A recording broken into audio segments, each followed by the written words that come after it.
hit the home stretch of the regular season, Grant. What's the focus for teams outside of the playoff picture? You know, B.A., I think it's about staying competitive and building a foundation for next season. As a team, you need to use the time you have to consistently improve. Here are the starters for Oklahoma City. We've got Butler, Green out there with Nikola Jokic. Then there's Cade Cunningham, and it's Hill in at point. Now here's Cunningham.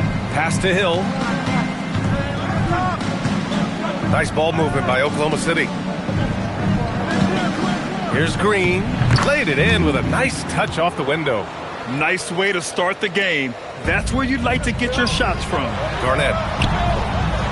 Well-timed pass, and he goes straight to the bucket for the layup. Well, the fifth player in NBA history to log more than 50,000 minutes. KG still getting it done inside. Pass to Green. Here's Cunningham. First quarter, just over a minute played. Off target at the rim. Up top, Pajemski. DeRozan outside.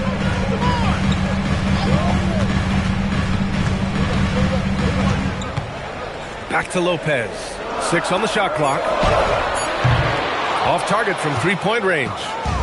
Here's Oklahoma City now. They're moving on after the tough loss they took at the hands of the Hornets. It's always hard to get a win on the road, especially when you show zero energy on the defensive end. One thing you know, Greg, is you've got to pack your defense in the suitcase if you're going to win on the road, and they simply did not bring it. And it's Cunningham missing. Minnesota's gone 0 for 2 from outside. DeRozan with the ball. Right now averaging 5.5 a game. Boy, you love seeing Brook Lopez get involved. He expertly exploits the defense in these pick-and-roll sets. Now, if you're just tuning in, we've played about 2.5 minutes here in the first. Hill with a screen on Howard. Here's Cunningham. And again, Oklahoma City, no good. Well, that's surprising. This guy is a good mid-range shooter, just can't get it to go. Butler against DeRozan. And a nice finish on the layup. An excellent possession by this basketball team. Set tomorrow for an easy opportunity inside.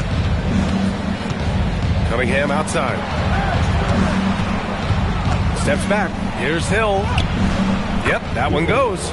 Getting the ball inside, usually a pretty good recipe. And here's DeRozan. He'll bring it up for the Timberwolves. They're coming off that win against the Heat. Oh, my. Talk about mental toughness. The crowd was roaring against them, but they were able to focus and finish the task at hand. I thought what really stood out was how dominant they were on the offensive end. That was about as flawless as you could hope for. And the Thunder in possession here. The Timberwolves getting their last shot to go.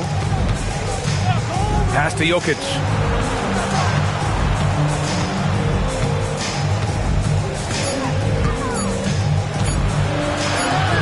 And it's going to be a 24-second violation. They turn it over. The league leaders in free throw percentage. Cade Cunningham on top. And you can't afford to foul this guy. If you send him to the line, he takes great pride in converting from there. The league leader in free throw percentage. Pass to Lopez. There's a screen. Fires for 3. Rebounded by Butler. Thunder trail by 4. And no question, Bam Adebayo, one of the best all-around big men in the league. And even as his efficiency has waned just a bit in recent years, he remains steady Eddie on a nightly basis. A two-way player who gives you a little of everything. A chance here to catch up with Allie from the sideline. I caught up with Coach Chris Finch. Like everyone, he's impressed with Adebayo's relentless nature. He said, quote, "We have to match his intensity at both ends, trying to keep him off of the glass and trying to keep the ball out of his hands. Coach knows they can do it for stretches, but he wonders if they can do it for a full game." Brian? And Allie, thanks. Here's Cunningham, following the score by Minnesota.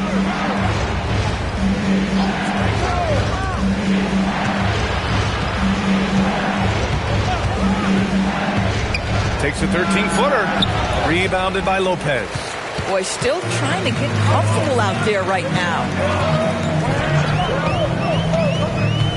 DeRozan deciding where to go with it. Lopez, the screen on Butler, to the inside. And it's Lopez with the jam. Well, one aspect that makes Lopez dangerous, his size. At 7 foot, he doesn't have to go far to slam it home. And so Mark Daigneault will call a timeout. A moment to rest and confer on the game plan. One of the stories here, Brook Lopez. Gets it done today. Boy, he's been relentless. And to this point, they haven't had an answer for him on the inside. Let's see if they make some adjustments coming out of the timeout. A line change here for Oklahoma City. Down low. Lopez with the steal. Thompson left side. A minute 29 left in the first. Pass to Lopez. On the wing, DeRozan. On target from range. DeRozan's got 5 points. They've been very effective so far. A balanced attack at its best. On the offensive end, it feels like they're getting the shots they want, and defensively, they are connected and on a string. Here's Wennington. Oh, it's blocked by Lopez. Oh, the long arms of Brook Lopez effortlessly sends that back. It's hauled in by Wennington. Thunder trail by 11. Here's Okoro. Pass to Jerebko. Nice ball movement by Oklahoma City. Here's Bledsoe. He takes it in. Denied by DeRozan. Woo-hoo! DeRozan with the D. Go ahead and show off that length, DeMar. Now here's Lopez. Here's Garnett. Shot clock at 6. Pass to DeRozan. That bucket makes him 3 for 5. Their ball movement on this run has been tremendous. It's led to a lot of good, clean, open looks. Bledsoe, left side. Good work there as it goes. It's been all about Brook Lopez for Minnesota. 8 points in the quarter, showing how effective he can be. And don't go far.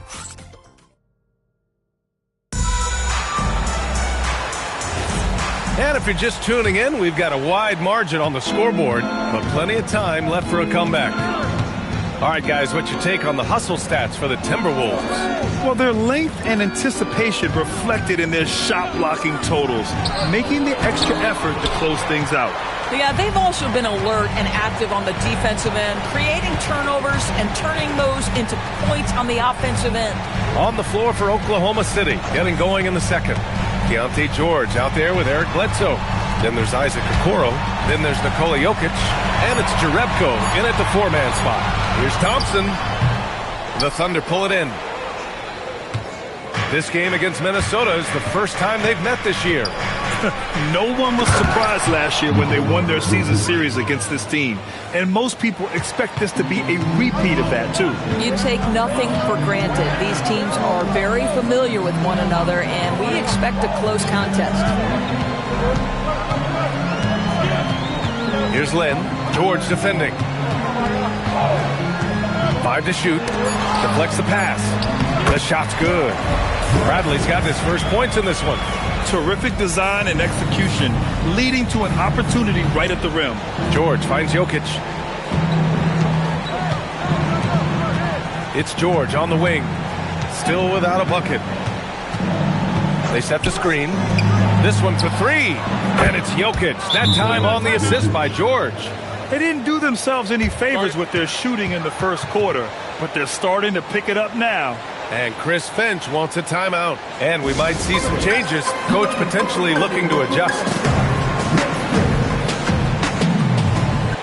So both teams changing it up here. And with this break, we can see the teams that are wasting no time turning defense into offense. The Thunder 4th. They've done a great job using their defense to create for them on offense. Turn it over against this team, and you're going to be in trouble. Minnesota leading by 8. And here's Podziemski. Pass to Lynn.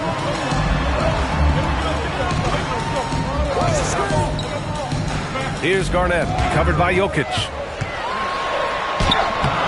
Garnett no good. The Thunder have got 2 of 3 shots to go in the second. Inside. And it's flushed down. A nice jam. And just a lack of fight right now on the defensive end. Right? At least on that slam it was. That's one way to let a team back in the game.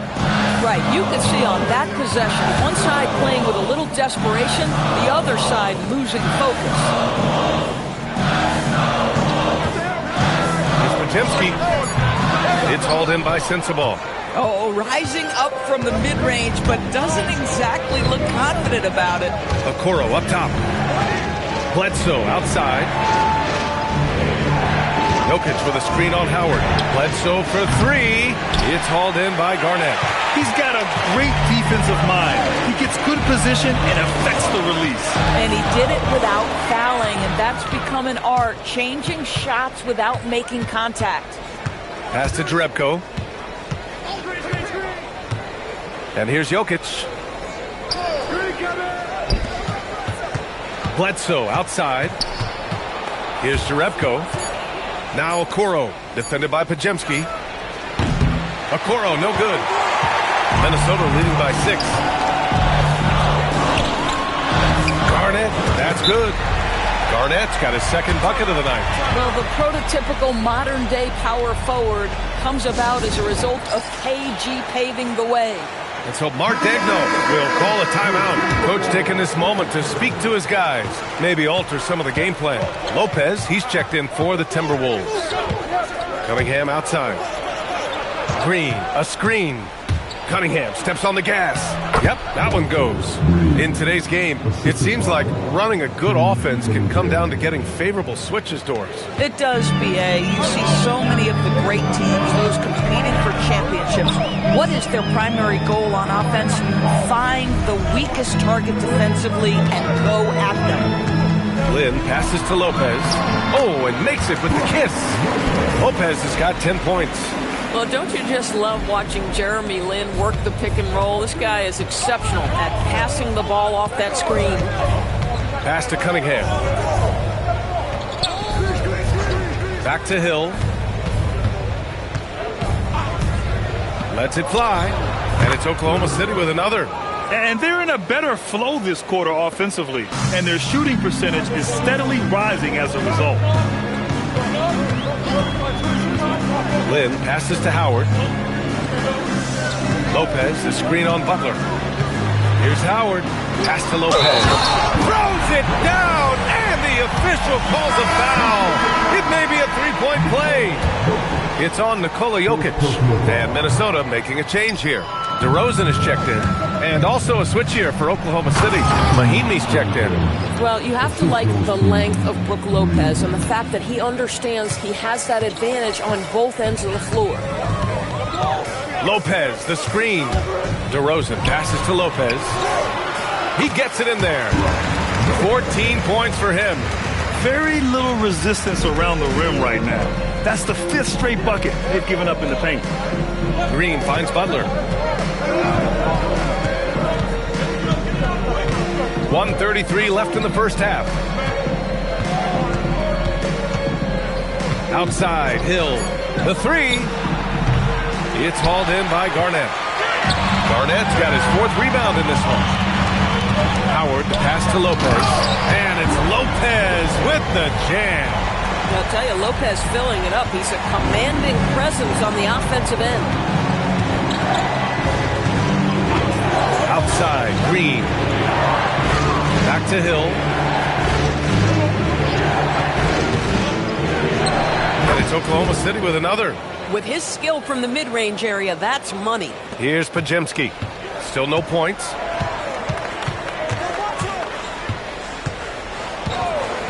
Pass to DeRozan. Three-pointer. And Mahinmi pulls it down. Thunder trail by 8. Now here's Cunningham. 11 points for him last game against the Hornets in Charlotte. Nails it from beyond the arc. Hill's got 9. And we've got 28 seconds left in the first half. Lopez, the screen. Pass to Howard. Back to DeRozan. Good ball movement here by Minnesota. The 15-footer.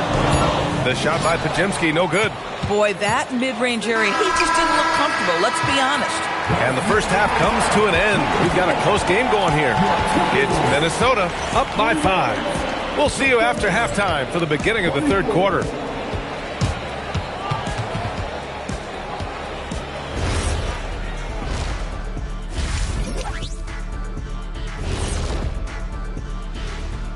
Welcome, everyone, as we dig into the details. Things working out so far for the Minnesota Timberwolves. It's a coach's dream to see the ball whip around the floor like this. They're playing some selfless basketball. It's been a thing of beauty. Stacking the dimes and buying buckets. And with the playoffs approaching, let's take a glance. Again, it's kind of like an eclipse. Don't stare exactly. Glad you could join us.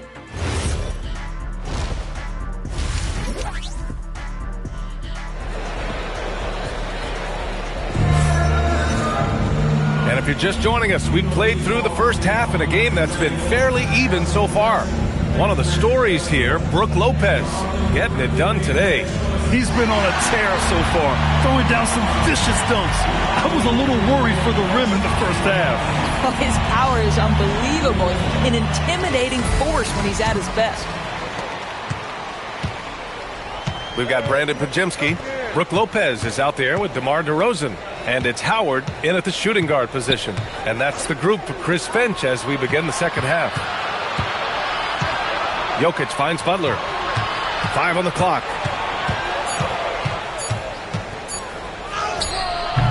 Oh, some solid D from DeRozan. Minnesota leading by 5. To the middle. Here's Garnett. Rebounded by Green.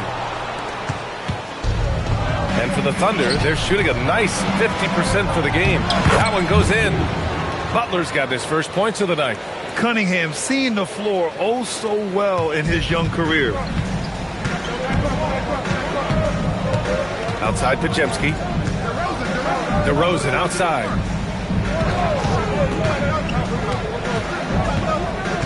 To the wing on the left. Here's Garnett. Sinks that one from the post. Garnett's got 6. Boy, when this guy has got his rhythm, he can be tough to guard. Cunningham outside. Back to Hill. Cunningham outside. Tries it from the top of the key. Oh, the Thunder tack on 2 more. Pretty clever move by Cunningham, calling for the play to get himself some space to work with. DeRozan outside. And we're just about 2 minutes into the final half of play now.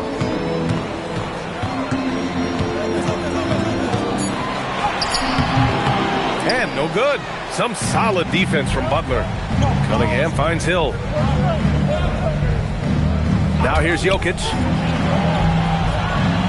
Hill with a screen on Lopez. Jokic passes to Green. And it's hammered home by Green. How many centers are capable of that? Jokic dictating action in a 2-man game. Outside Pajemski. Pass to DeRozan.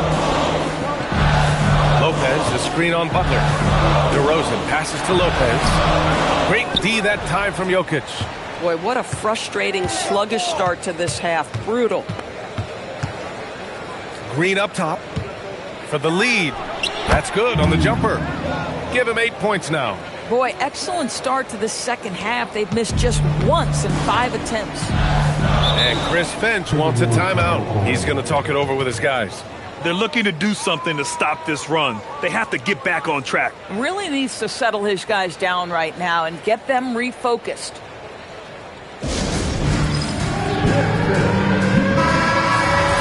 Let's take a look at the numbers for him.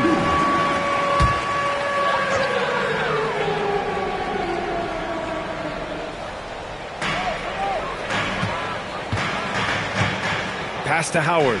Now here's Lopez. Covered by Jokic. And Lopez gets it to go. Lopez has got 18 points in the game. Yeah, such a different type of player.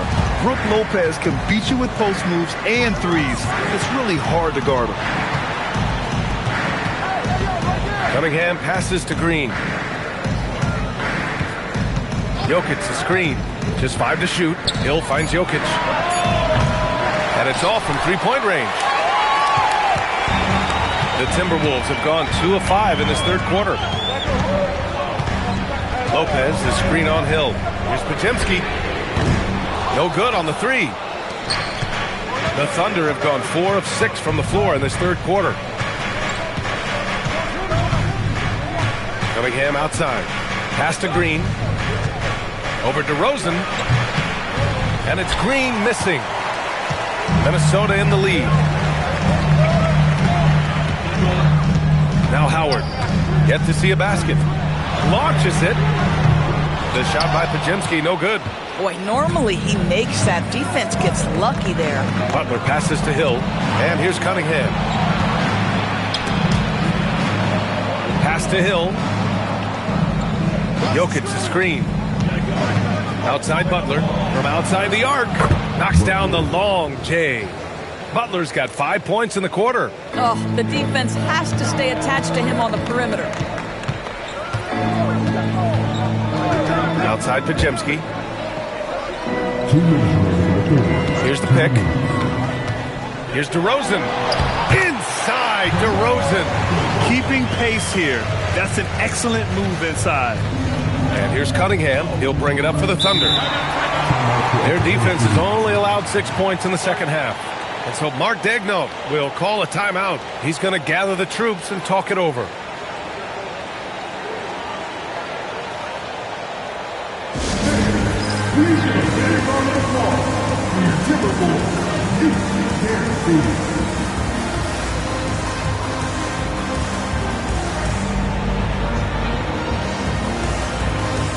Both teams will make substitutions.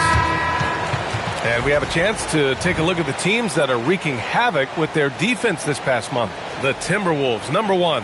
You know, they're pressuring the ball more, challenging every single shot. Their defense has been playing at a really high level.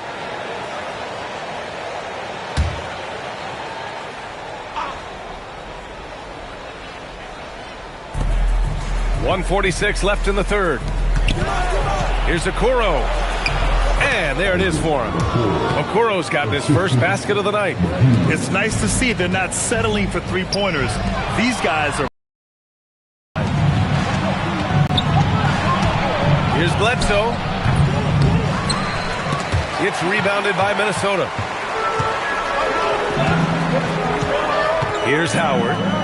Hasn't gotten one to fall yet. DeRozan, a screen on Bledsoe. Back to Howard. Shot clock at 5. Minnesota needs to get off a shot. Releases. The shot by Podziemski, no good. I think he's gone completely dry.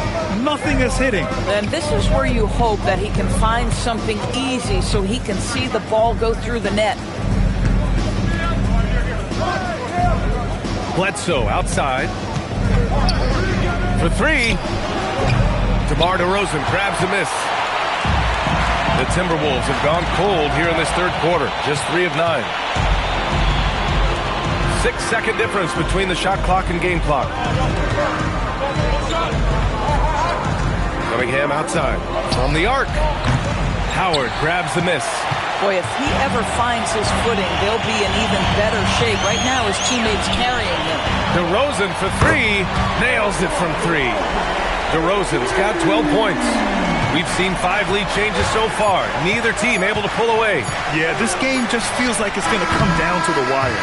We're at the end of the third quarter, and we've still got a close one.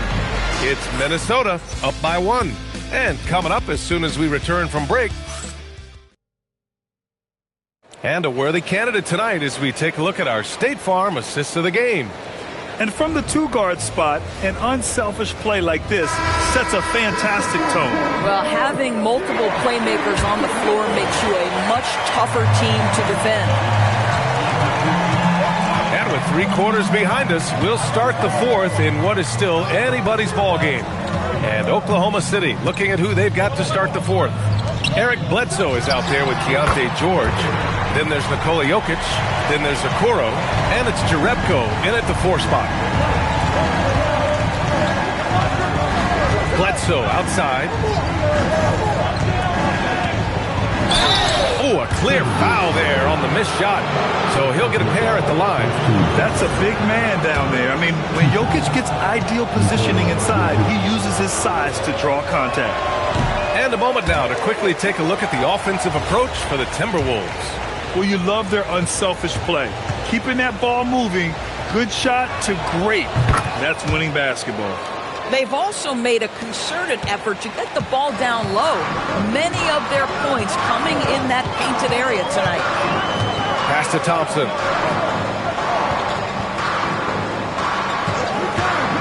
Here's Garnett over Jokic with the second effort. Garnett no good. Oh, he missed the chippy. What are the odds? That's so frustrating. To the paint. Oh, Jokic hammers it home.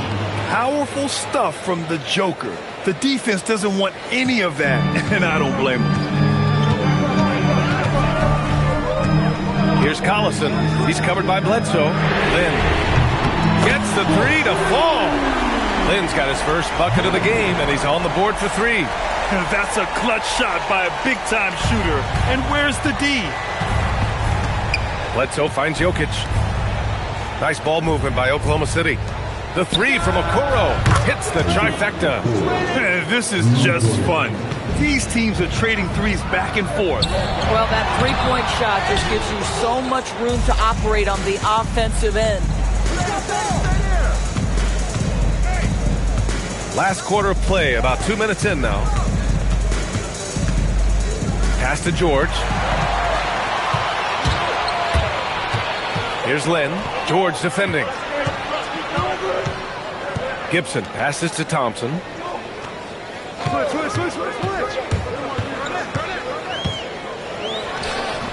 The putback.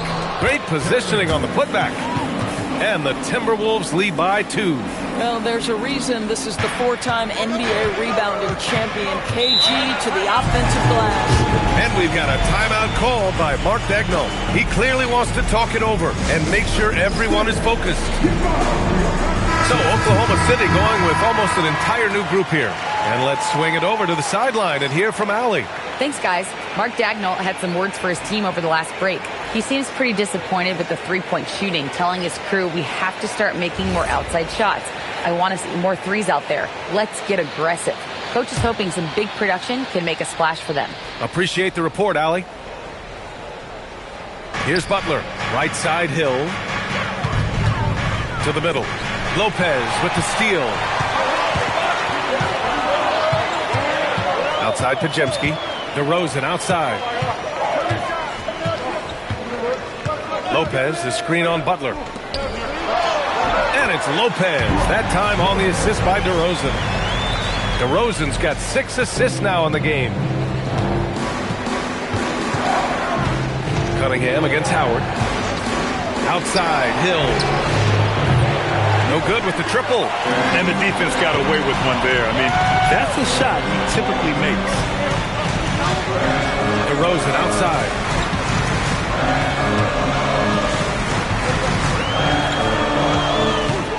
Six to shoot. And it comes off the front of the rim. Thunder trail by 4. Pass to Butler. And here's Jokic, defended by Pajemski. Fires from 14. Jokic gets the bucket. Morphing from second-round pick to superstar. Jokic comes up big for this team night after night. Now here's Lopez. There's a screen. Outside Pajemski.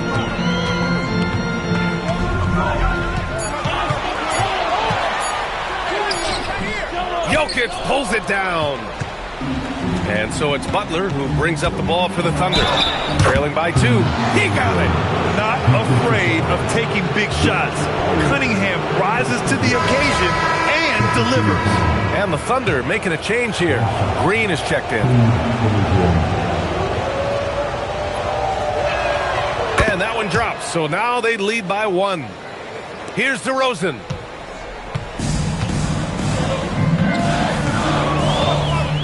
Lopez, the screen on Butler. Now Lopez. Oh, that's a man on a mission right there. Doesn't matter what point of the game, stress, pressure, Brook Lopez makes it anyway. Outside Cunningham. Nope. The Timberwolves have gone 5 of 11 so far in the 4th. Outside Podziemski. Here's Garnett. Green covering. Jokic with a rebound. For Oklahoma City, they've gotten 4 shots out of 6 attempts to drop so far in the 4th. We've got 1:48 left to play in the 4th quarter. Green fires. 19-footer is good. Well, Jokic is the passing big man. The assist he racks up from his position or something else.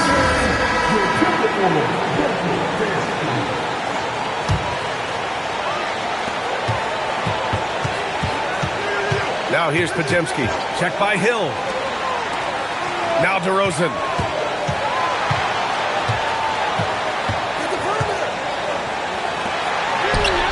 Oh, no good. Thunder with a lead. Jokic outside.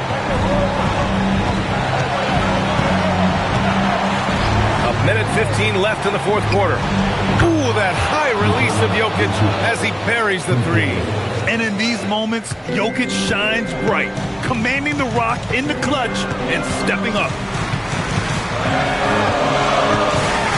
DeRozan down low. Butler covering. Howard with the ball. Clock at 6.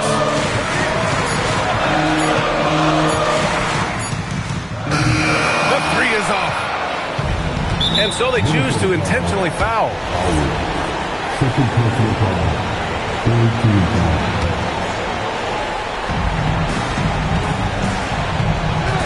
Now here's Hill. Not a lot of room. Here's Jokic for 3. Yes, sir, with the 3. They have a relentless mentality, even with the game in total control. This is a textbook example of playing the possession and not the score. This team is doing a great job continuing to execute.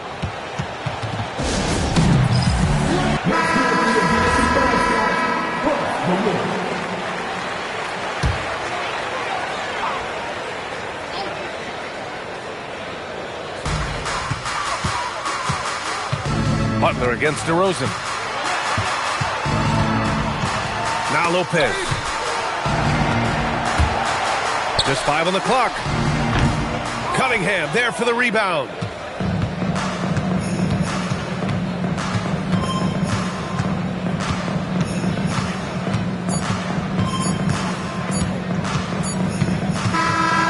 We see Oklahoma City get the win here. Just a gutsy performance on the road. All right, thanks, Allie. Well, folks, that's going to do it for now. For Doris...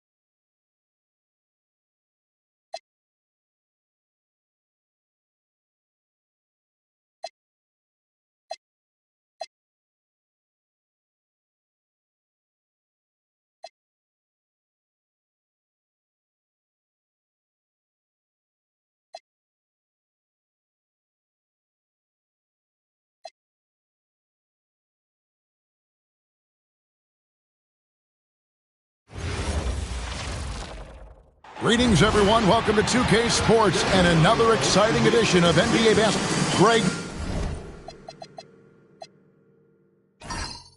not many games remain in the season, and the posturing beginning for these teams as they jostle for postseason positioning. Yeah, this is the time to give full effort and to really communicate. When the pressure rises, teams can either gel together or fall apart. Here are the starters for Los Angeles.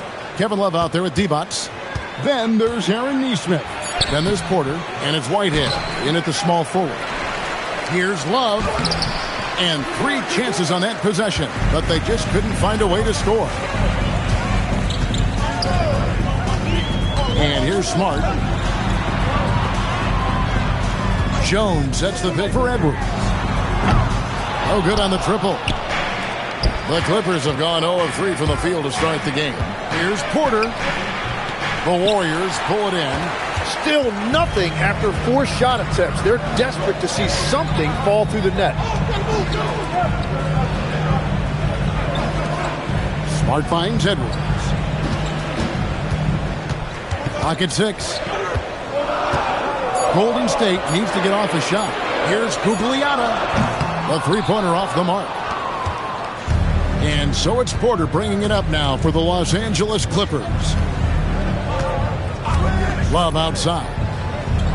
Porter a screen on Kuminga. Love the pass to Nesmith. Whitehead deciding where to go with it. Rebounded by Smart. And even though he didn't get a piece of that shot, you love the pressure he puts on the shooter. And sometimes that's all you need to do to force that miss. Now here's Edwards. Good work there as it goes. Edwards got the first basket of the game for the Warriors. Nesmith with the ball. Pass to Porter.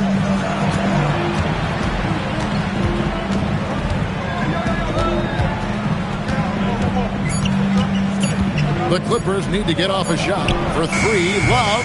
His 4th shot, his 4th miss. Still looking for his touch tonight.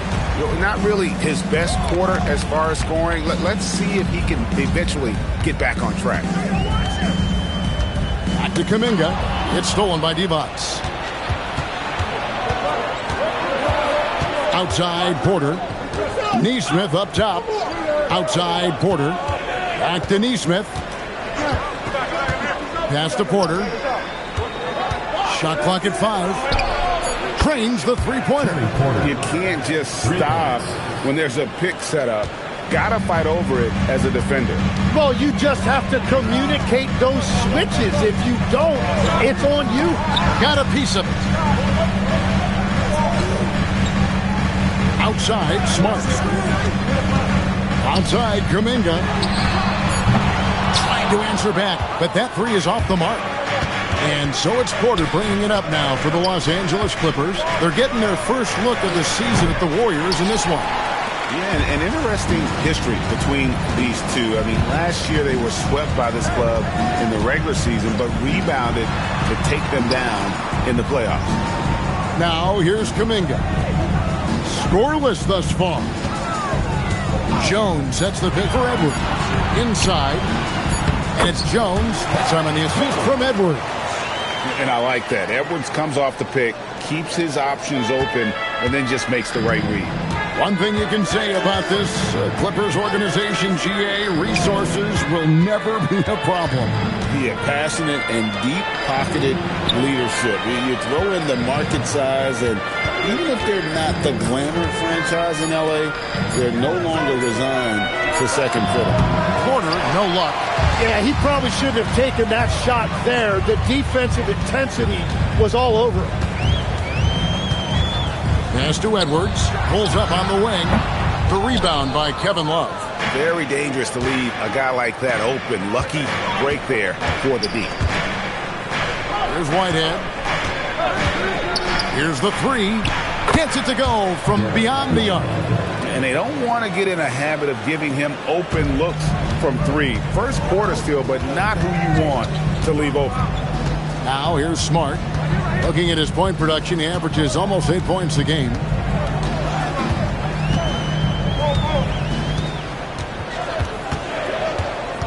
Outside, Kuminga. Gugliotta passes to Edwards. From outside, off the mark. And even with good coverage defensively that time, he has confidence to drill the 3. Here's the screen. There's Porter at the 3. And the Clippers hit again from deep. Well, the defense needs to be better there. They gave way too much space. And so Steve Kerr decides to call a timeout. He's going to take this chance to talk to his guys.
Checked in for the Warriors. Anthony comes in for Marcus Smart. And then for Los Angeles, Green, he's checked in for Whitehead. And Tony Allen subbed in for Aaron Nesmith.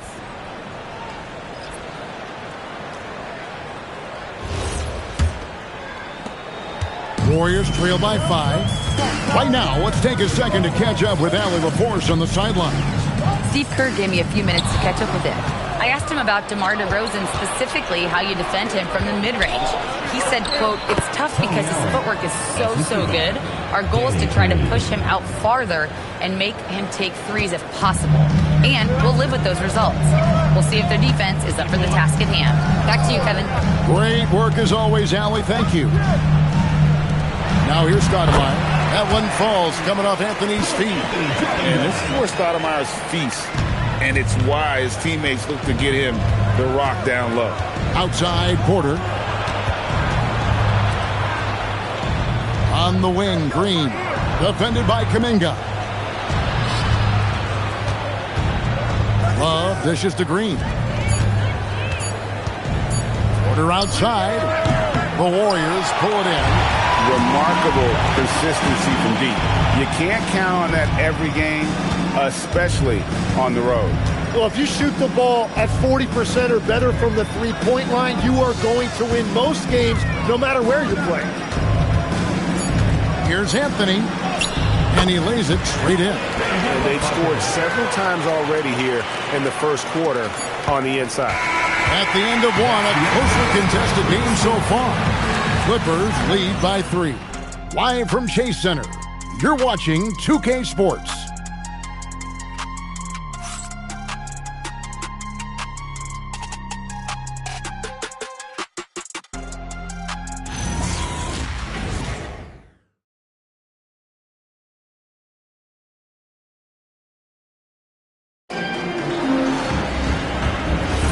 Some good action already in this one, but a fairly even matchup after the first quarter of play.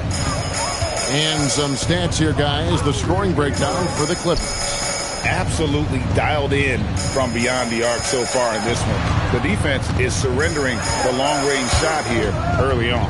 And then there's the points off turnovers. They've really made the other team pay when they've lacked ball security. Chris Humphries is out there with Patrick Williams. Then there's Cole Anthony. Then it's Stoudemire. And it's Anderson in at the shooting guard position. That's the group for the Golden State Warriors to start the second quarter. And here are the Warriors now. Clippers able to drain the 3. Stolen by Warren. A floater. It's up and it's off the mark. He's 0 for 1. Green against Williams. Stoudemire with a screen on Green. Williams against Green. Great D that time from Green. You have to love his confidence, but you also need to read the situation. Warren kicks to Allen. Some nice ball movement by the Clippers. 6 to shoot. Outside, Green, taken away by Williams. Now the Warriors moving it up. And it's Humphries, top of the key. Anthony looking it over. Down low, Stoudemire. And Stoudemire slams it in. And short trip for Stoudemire to the rim. And with his athletic ability, there's just no stopping. And Tyronn Lue wants a timeout. Looking for a breather and maybe adjusting a thing or two. Hey, Tim, what are some of the keys to sticking around for role players fighting to remain at the NBA level? Well, if you are a role player in this league, you need to understand you need to work at everything, but be exceptional at something. And I think that's the key. Growing up, all of these guys were stars. Now you've got to fit in and understand on a given night what your role is. And your thing, your sensational aspect was your three-point shooting. You've got to do it better than anybody else, Kevin. It's got to be at an elite level because there are guys out there waiting to take your job. And you were elite.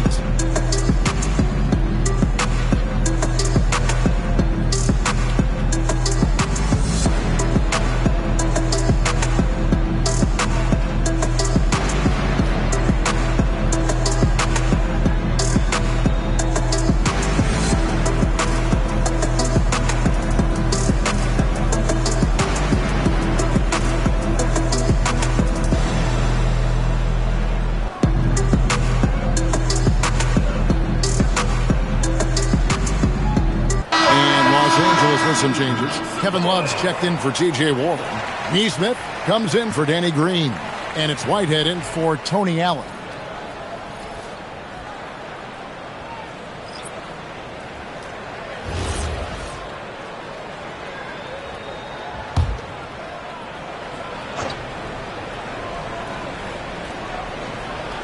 We're now about 2 minutes into the second quarter.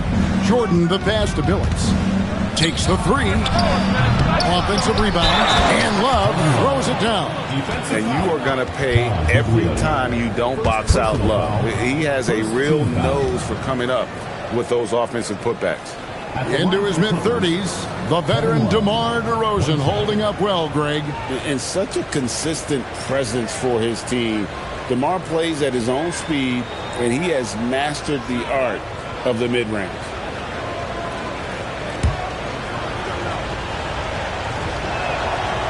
And that one misses. Every night, Kevin Love is a double-double waiting to happen. He is a hard man to contain in the paint. Williams dishes to Smart. Outside, Edwards. And the three off target. Los Angeles leading by 6. Let's go to the sideline and see what Allie LaForce has dug up for us. Allie, take it away. Thank you, guys. Trey Murphy didn't dunk in a game until he was a high school senior. Crazy to think now with the length and the leaping ability he has. He said back then there were times where I'd have doubt or be a little stressed about my future. If I said I knew I'd end up here, I have been lying to you. Kevin, back to you. Okay, thank you, Allie. About 3 minutes played so far in the second quarter. Edwards, no good. Well, he's got a great stroke. That one almost dropped. The three from Billups. And all the credit goes to the defender. Very hard to contest threes without fouling. Some tough offensive sets. They want to turn it around. Yeah, right now you just need a bucket to get some momentum. Here in the second quarter, just over 3.5 minutes played. Neesmith can't get it to go. And even without that three ball dropping for him, the defense should have done more on that last play. Smart against Billups. Love with a wide open look. The basket good off the assist from Billups. Love's got the lead up to 11 now for the Clippers. Golden State's gone 0-2 from deep here in the second. And so Steve Kerr decides to call a timeout. He's going to make some adjustments to the game plan.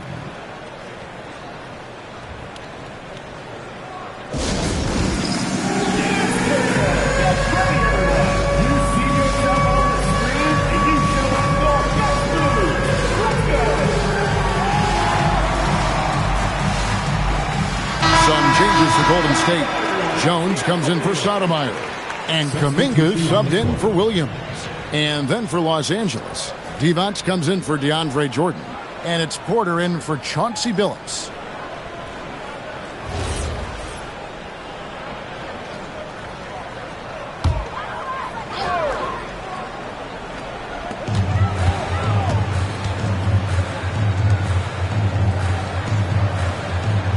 Edwards looking it over.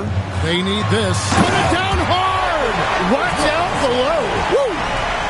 And what a creative finisher. Edwards is so fast in how he gets up to throw it down. And that great replay brought to us by the AT&T Connected Cam. And so it's Porter bringing it up now for the Los Angeles Clippers. They host the 76ers after this game, and that's the first game in a string of 3 straight at home. Well, fortunately, as he searches for his scoring rhythm, they still have the lead for now. Outside Edwards. Shot clock at 6. Tips it up, controls the rebound, and puts it back up and in. Gugliotta's got his first bucket in this one. Oh, a nice tip in to salvage the points from that missed shot. And those second chance points can add up. And they're getting their points now almost exclusively from the triple. 4 of their last 5 makes are from beyond the arc. Now here's Edwards.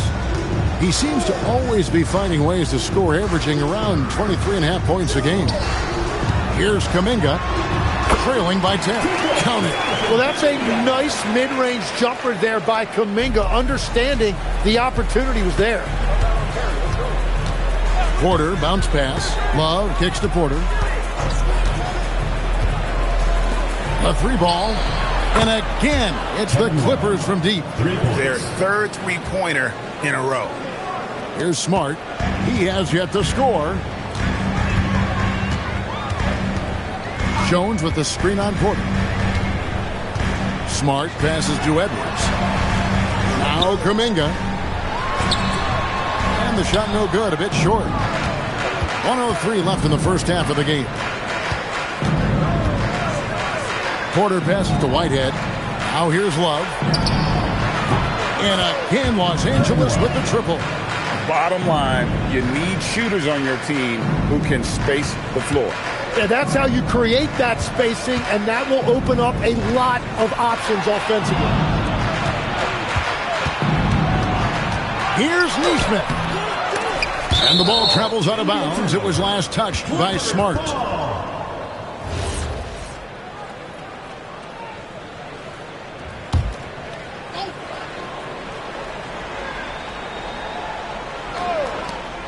.36 seconds left in the second quarter. Porter passes to Divac. 6 on the shot clock. Fires from deep. Nothing going his way this quarter offensively. Time to recalibrate.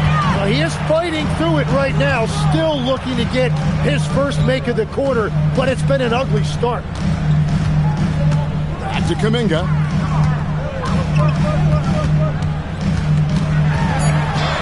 Pass to Smart. Over Neesmith.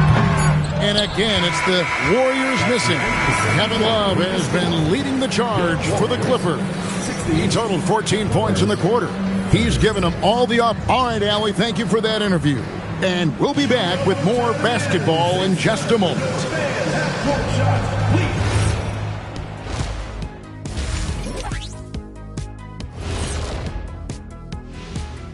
Ernie Johnson here with Kenny the Jet and the Big Diesel, Shaquille O'Neal. How about we start out with the Western? You look at Los Angeles, they're right where they want to be, and they're right where they should be. Now it's a matter of getting everything in place for the title run. These guys will be tough to beat in a 7-game series. Now we'll take a look back at our featured game. That was quite a performance for the Clippers. And that is it for halftime, folks. It is back to Kevin Harlan and the crew for the second half.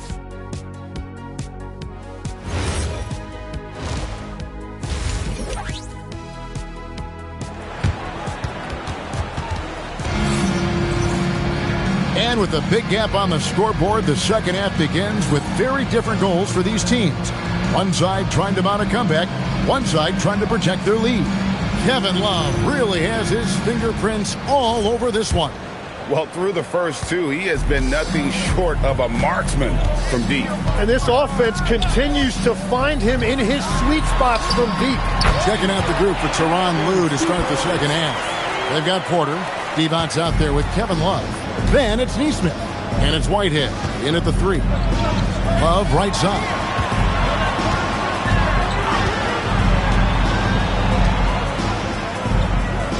Devon sets a screen. Anthony Edwards with the rebound. Warriors trail by 12. Outside, Smart. Shot on the wing. Count that bucket. And just playing aggressive basketball. Smart taking what's his out there. Now Porter. He's got 6. For 3, Love gets that one to fall. That's his 6th field goal. He has shot the ball 12 times. 12 straight points off of 3-pointers, and the D looks sheltered. Jones sets the pick for Smart. Pass to Edwards. Left side, Kuminga. Good, and the assist goes to Edwards. Edwards got 3 assists now in this one. Porter passes to Whitehead. Third quarter here, over a minute and a half into it. Chalk up 2 there. Love's got 5 points in the quarter. And everything's flowing through Love tonight. And the plan is working like a charm. This has been a remarkable performance. Outside, Edwards. Jones sets the pick for Edwards. To the inside. And he gets the whistle. 2 free throws coming up. It's on Vlade Divac. Every so often, Tim, you heard the term defensive anchor. What defines one in the way you look at the game? Well, I think it's that player that's on the back line, protecting the rim, but also able to see the entire floor. That is where your best communicator often resides. How did you grade your defensive abilities when you played? I battled, Kevin. You're going to have to kill me to stop me. That's the way I looked at it.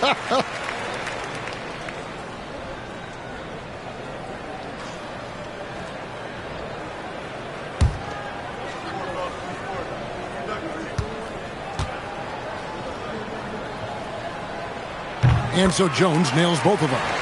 And GA, you look at all these great European players. Some saying that youth development in the U.S. could emulate aspects of what they're doing overseas in their system. Well, it's already going in that direction. Youngsters able to, in essence, go pro from their early teens. But the academies they've set up over there, they are, no doubt, intriguing. Jones with the screen on Porter. And looks like the illegal kick was set. Yep, that's right. That'll get their attention. That's going to draw a whistle every time down the floor. Not even close to being a legal screen. Well, my feeling is you just want to make sure it's called consistently both ways. And Tyronn Lue wants a timeout. He's ready to talk things through with them.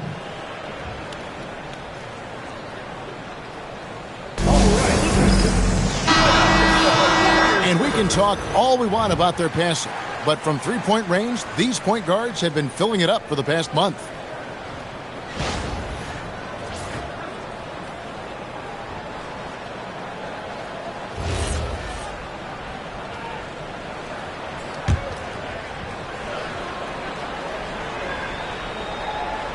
A touch over 2.5 minutes of basketball played here in the third quarter. Pass to Whitehead. Now Love. 6 to shoot. And the rebound goes to the Warriors. Gugliotta's got 5 rebounds tonight.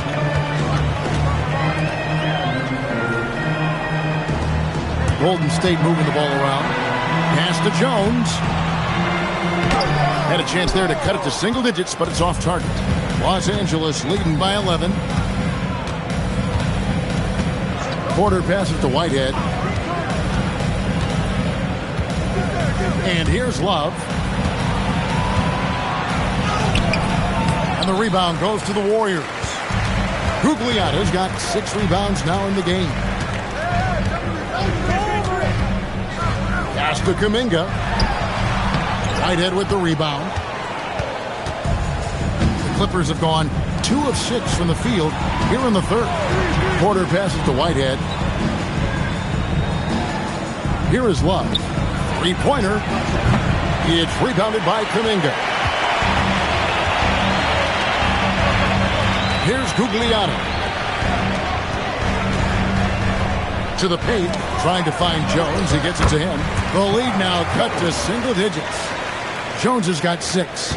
They're consistently finding ways to get the ball inside and taking full advantage. And let's go to the sideline. Here's Allen. Hey, rings are the thing.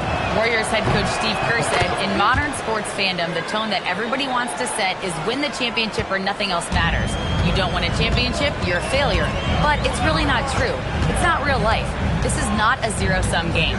Back to you guys. Every win counts for something. Thanks a lot, Allie. Here's Kuminga. And Kuminga throws it down. Man, I mean, there's athletic, and then there's Jonathan Kuminga. What a dunk right there. Porter passes to Whitehead. From deep. You can't get that one. He created the opening. He got the angle. Unfortunately, that miss was just on him. Anderson finds Smart. To the left wing. Now Jones, defended by Divac. Pass to Smart. Anderson with the screen for Smart. Over Porter. It's good, and the Clipper lead is cut down to just 8 points with the bucket from Smart. Yeah, Smart, a dominant player in a number of ways, but consistency with the jumper, I think, would put him over the top. Porter against Smart. Divac a screen on Anderson. Whitehead. The putback. It's good on the putback. And the Clippers lead by 10. That is really good work there on the offensive glass. And so Steve Kerr decides to call a timeout. He made the decision to huddle up with his guys and talk about strategy. For the Clippers, DeAndre Jordan's checked in for Divac. Green comes in for Nesmith. And Allen subbed in for Whitehead. Pass to Williams. Now Scott from past the arc. That's in there. Anthony with the assist. Anthony's got 3 assists tonight.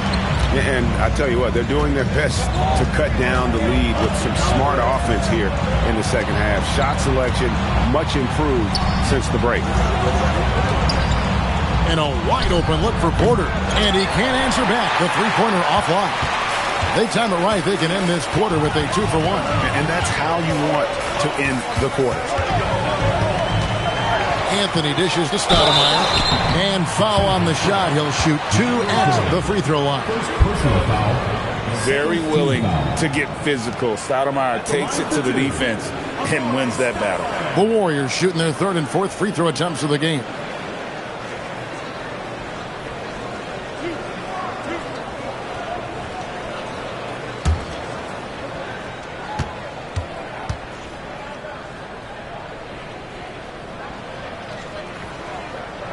And the first one drops. Some changes for Golden State. Alinari, he's checked in for Scott. And Anthony Edwards subbed in for Kuminga. Kevin Love's checked in for Los Angeles. Billups comes in for Terry Porter.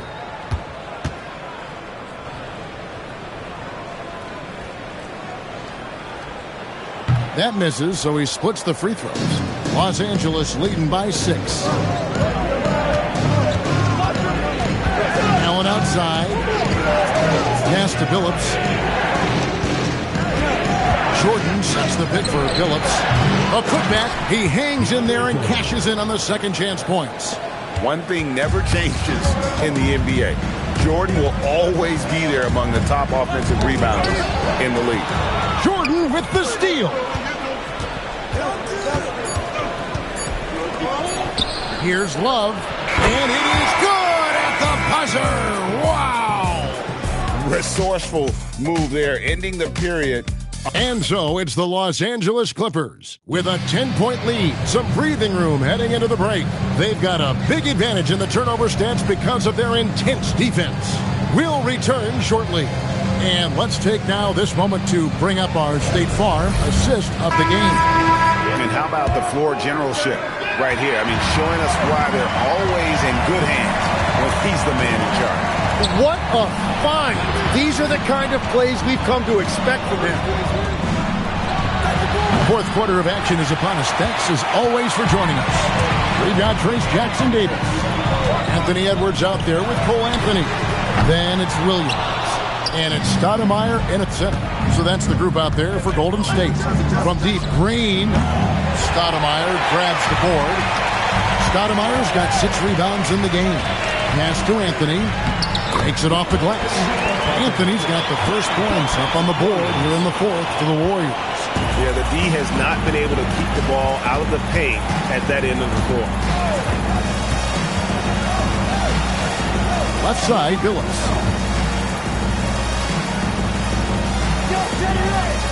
Jordan, no screen on him. Billups from outside. And again, no good by the Clippers.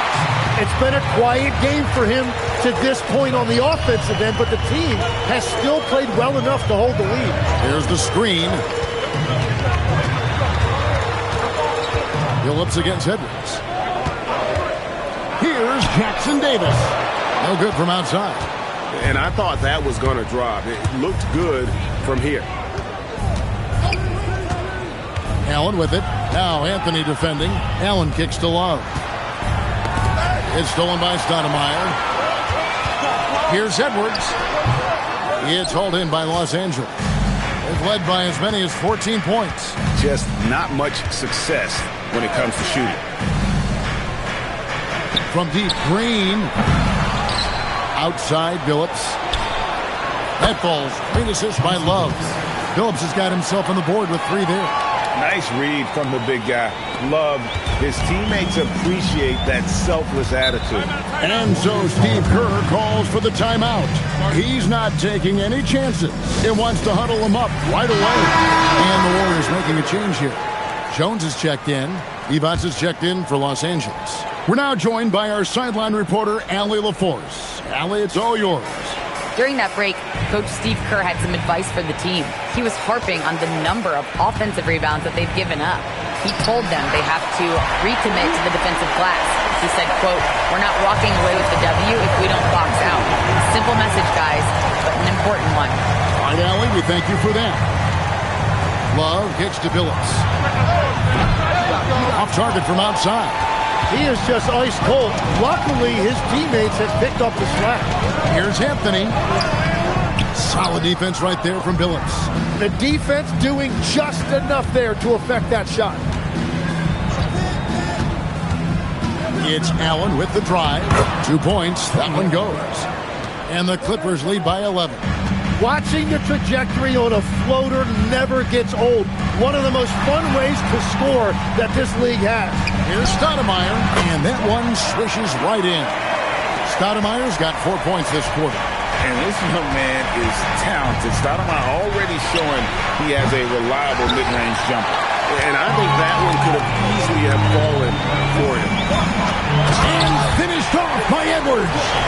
And I gotta say, sort of surprising he goes for a slam that difficult when they're trailing. But still a magnificent move to the rim. And that's a great look at that slam from our AT&T Connected Cam. Billups passes to Love.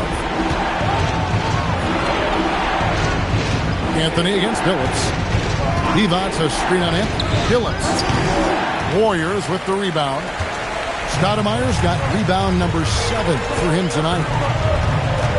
Williams beyond the arc. Buries the deep ball. Boy, they've been terrific from beyond here in the second. Clippers leading by 4. And Tyronn Lue calls timeout. And that timeout by Coach was carefully measured, wanting to make sure that everybody is on the same page here.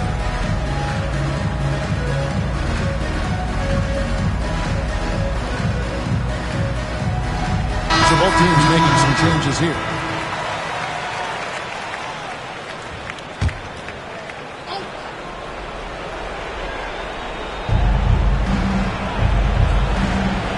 Now here's Porter.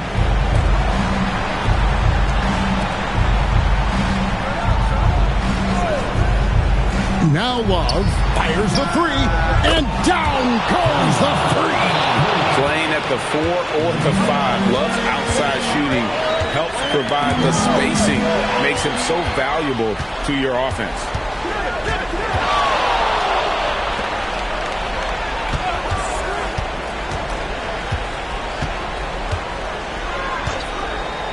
Let's lose a 3. Rebounded by Kuminga. And here's Kuminga. He'll bring it up for the Warriors. They've given up just 8 points in the fourth quarter. Smart outside. Kuminga sends a screen for Smart.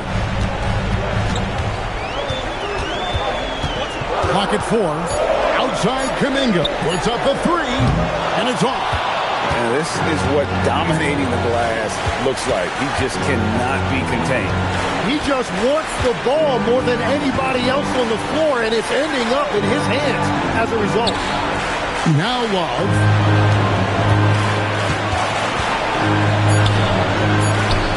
A three-pointer. Good. And that's been a strong suit for Love for a long time. If he spots a wide-open man, he's going to make the right choice. Outside Edwards. Screen by Jones. And he does not hit. And Los Angeles guys, shooting has been a little ragged, just 38% from the field. And we'll just watch the clock wind down, guys, in what will turn out to be a win here for the Clippers. 3 times this season, turnovers have cost them, but they really kept the ball under control. They were both focused and relentless. And with this effort tonight, grabbing their 8th win of the year. And one of the key components to this victory, if not the biggest, was the incredible performance for Love. He was doing everything right, and the points came in bunches. Definitely had the hot hand. Edwards with the rebound. And I think they realize any hope of a comeback is gone. Yeah, I think it's time to wave the white flag. Launches from deep. Can't get it to go.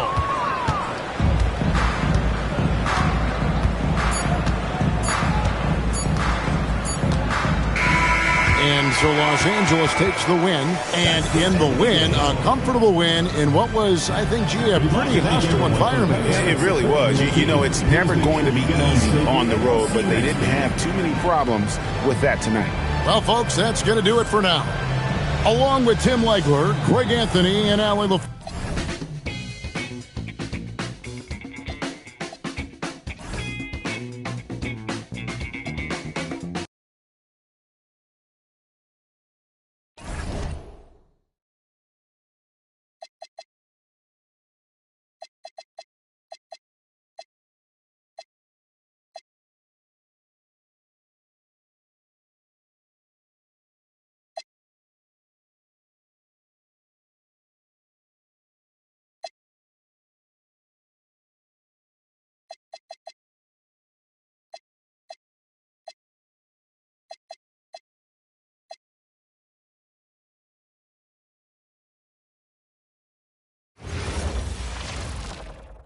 Greetings, everyone. Welcome to 2K Sports at another exciting, believe it or not, the season is drawing to a close. Have most teams met your expectations this year, Richard? Many have exceeded my expectations, B.A. Seems like play and players get better every year. Stars and good teams keep finding ways to improve. It's impressive. Looking at the starting 5 for Boston. Aaron Baines is out there with Davis. Then there's Devin Vassell. Then there's Wagner. And it's Halliburton in at the point. Now here's Halliburton. Baines, a screen on Williams. Three-pointer, Halliburton. O'Neal pulls it in. Here's Ryder, defended by Halliburton. Ryder can't get it to go. And so it's Halliburton with it. He brings it up for the Boston Celtics. And finished off by Davis. Just a textbook lead pass right there, putting it right where it needed to be. About a minute played here so far in the first. Vancouver moving the ball around. Pass to O'Neal. And Wagner comes to help. 6 to shoot. Here's Ryder. Beyond the arc. That shot is off. 0 for 4 to start things off. Got a bit of a pillow fight brewing here, but they're going to get it going. Now Wagner. Baines inside. Pass to Davis. Three-pointer, Halliburton. O'Neal pulls it in.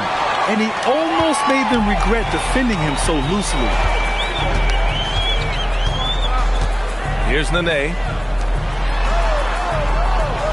And there's a pick.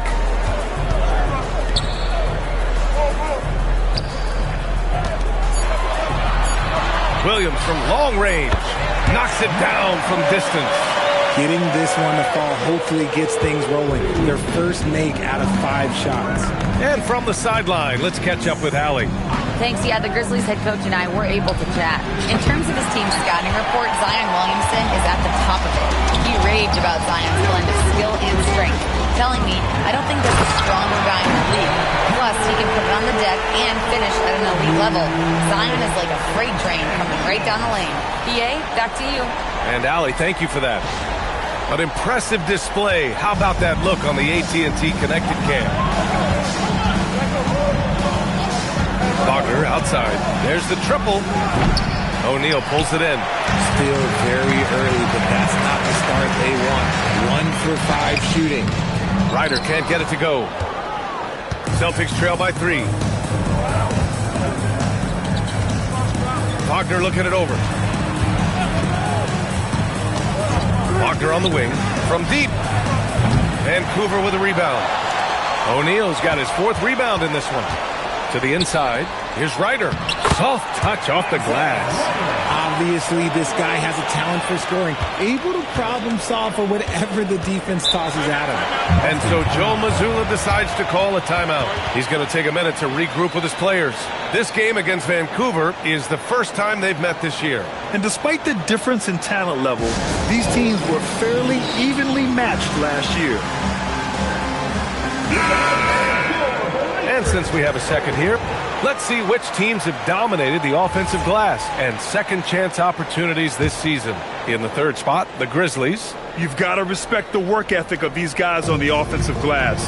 They don't give up on possessions and hit the boards with aggression. Halliburton on the wing. Williams defending. Boston again missing. Okay, so if I were to say this was a disaster of a period for him, it would be an understatement. But hey, sometimes you got to shoot your way out of the slump, even for him. Now here's O'Neal. His last outing, he had 18 points. Vassell outside. Baines finds Halliburton. And here's Wagner looking to end the run. Down it goes, and a great assist by Halliburton. Yeah, and when Wagner is hitting from deep, the floor opens up for everyone else. Nice triple. Well, Grant, how do you slow down Zion Williamson? Oh, glad I didn't have to, B.A. Obviously, you've got to play him for the drive and keep him in front of you. And when he gets anywhere near the paint, you have to bring the help. Now here's Halliburton. He's scoreless. On the wing, Vassell. Outside Davis. Wagner outside. Three-pointer, Halliburton. Vancouver with a rebound. I love how they've attacked the boards here in the first quarter. Pass to Williams.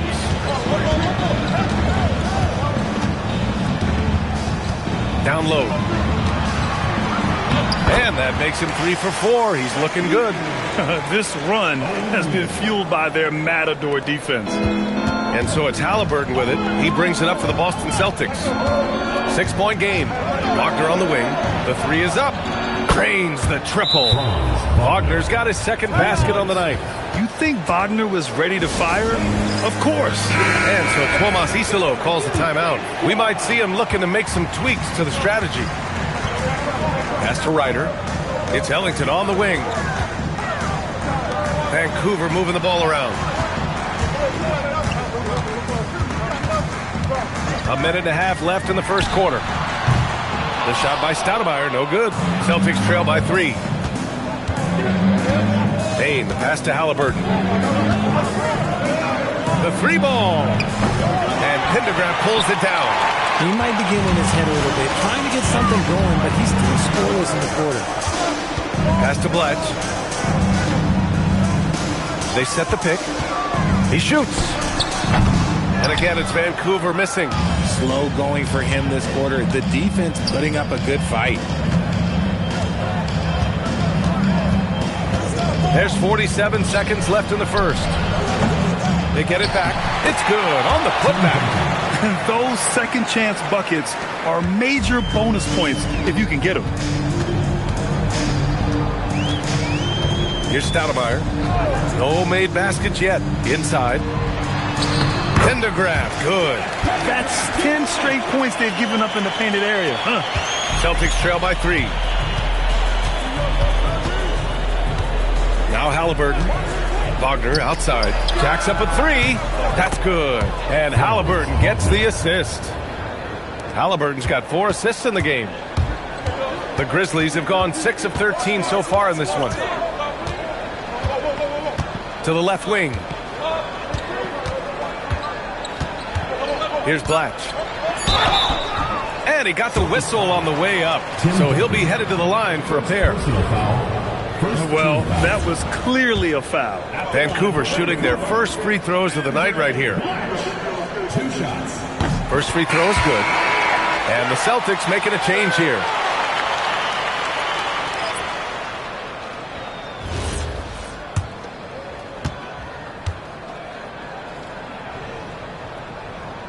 That's also good, so he hits both free throws.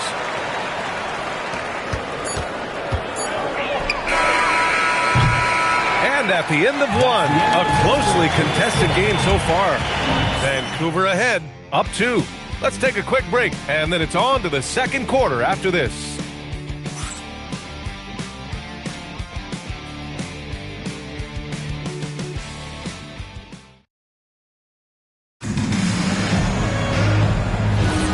And some good action in the books as we get back to a game that's been pretty close so far here. All right, guys, what do you think about the offensive approach we've seen so far for the Grizzlies? The ball movement has been outstanding so far. They've come out of the gate looking for that extra pass. Man, they're just having their way, bullying the other team in the painted area, imposing their will down there whenever they want. On the floor for Boston, they've got Moses Moody. He's out there with Desmond Bane, and it's Duncan in at center. And there's the screen. Fires the 3. Schrempf misses. Vancouver shooting about 43% on this one. Williams finds Dinwiddie. Here's Stoudemire. From downtown, it's rebounded by Schrempf. Boston trailing. Parker outside.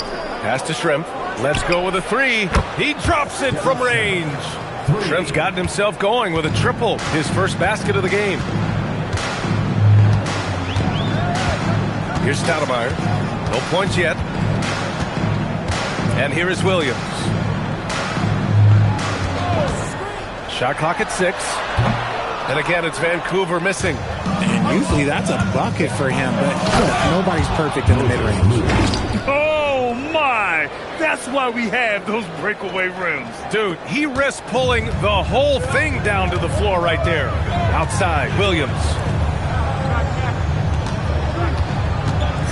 2 minutes now played in the second quarter. Sinks it from distance. He made the most of that opening, teaching the defense a lesson. And so Joe Mazzulla decides to call a timeout. Coach probably just checking to make sure everybody's on the same page here.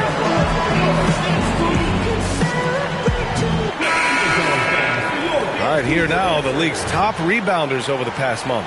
You look at Baines. His consistent effort makes him one of the top rebounders in this league. He's just been incredible on the boards over the last month of the season. He's a guy who plays with such desire.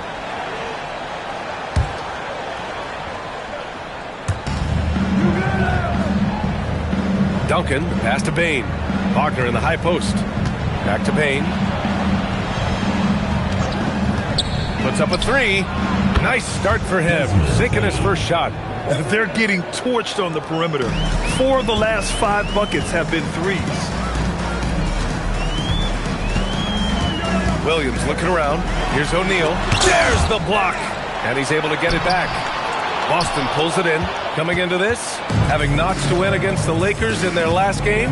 Yeah, they hit the court last game with some serious attitude, especially on offense. And they backed it up with their play, got production from everyone, and they were able to walk the walk on the offensive end. For Vancouver, they've gone 1 for 6 in the second quarter. Not great. And it goes out of bounds. That one off Davis. A moment here to see the numbers for him. And his effective field goal percentage isn't in the best place right now. Over the last 5 games, he hasn't had much shot discipline. He'll be looking to play a lot smarter today. Vancouver making a switch here.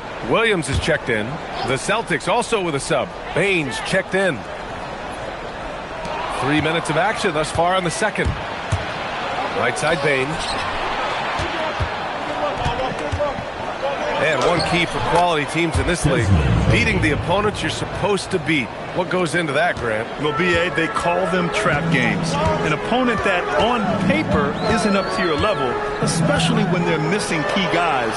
The thing is, can you find that juice to take care of business? Ryder. And again, it's Vancouver missing. Yeah, and the defense has really got to tighten up on him. I mean, he's just too dangerous from the three-point line. All right, let's get a report from Allie. Hey, B.A. Tyler Hero wants to be the complete package. He said, quote, "I'm not thinking score, score, score. It's more about finding different ways to impact the game, knowing I don't have to force the issue. When I'm taking efficient shots and making the right passes, that makes us a dangerous team." Guys? He's finding that balance. Okay, Allie, good stuff. Great effort to turn the miss into 2 points. Yes, sir. Those are the hustle points. Here's Baines. Nene grabs the board. And that's a low percentage shot, and I'm sure he knows it. And those are the type of shots that just drive coaches crazy. Look, I wouldn't be shocked to see him sitting on the bench if he tries that bad boy again. Come on, B.A. He sure can rise. Grant, that's as good as it gets. One of the best in the league. Pass to Wagner. Three-pointer. Boston, no good that time either. One reason this game is so tight is because both teams are hitting the boards with reckless abandon. Back to Williams. Now O'Neal. Checked by Baines. Here's Ryder. Down to 5 on the shot clock. There's the 3. Here's O'Neal. And he goes up strong with a one-handed jam. And when the game is this close, you have to go all out. He certainly understands his role, huh? When the shot goes up, just crashes the offensive glass. He's just giving them everything he has. It's why his teammates appreciate and enjoy playing with him. And he can't jam it through. That is a rarity. When he takes flight, he usually hammers it home. Outside Davis. Pass to Baines. Now here's Baines. Baines with a screen. Takes a 3. Baines, no good. Vancouver has gone 1 of 4 from three-point land here in the second. Here's Ryder. O'Neal inside. Baines is there. And the defense was there, B.A., but it just wasn't enough. Not against a guy with his skill level. Yeah, the defense had to do more than just being there. They got to play it perfectly. Pass to Baines. Over Williams. Boston, no good that time either. And you'd like to go 2 for 1 here, Grant. And at the same time, you want to get a good shot here, B.A. It's Williams, high post. Wagner's on him. Here's Ryder. Williams from long range. Davis with a rebound. 1 second separating the shot clock and the game clock. Offensively, it's been a struggle for them. Yeah, they need to string together some shots to have any kind of chance. Wagner with it. 9 points in the game. Davis with a screen on Williams. Boston needs to get off a shot here. It's good. Davis has gotten his second bucket. Good execution. They're getting some short-range looks here. And the first half comes to a conclusion in a game that's been very close so far. Vancouver ahead. They're up by 1. Let's send it courtside. Allie, as always, thank you. We'll be back right after the break for the third quarter here on 2K Sports.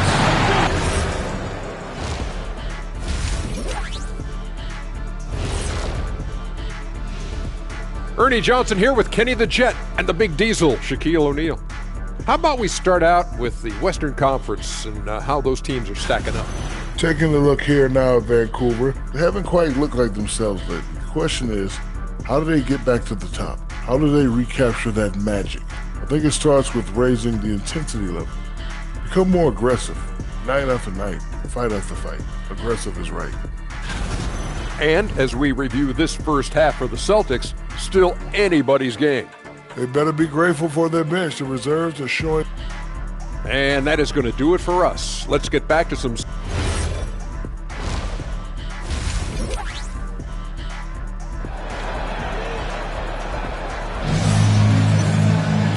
And as we get into this third quarter, as we've seen so far, neither team able to create much separation on the scoreboard.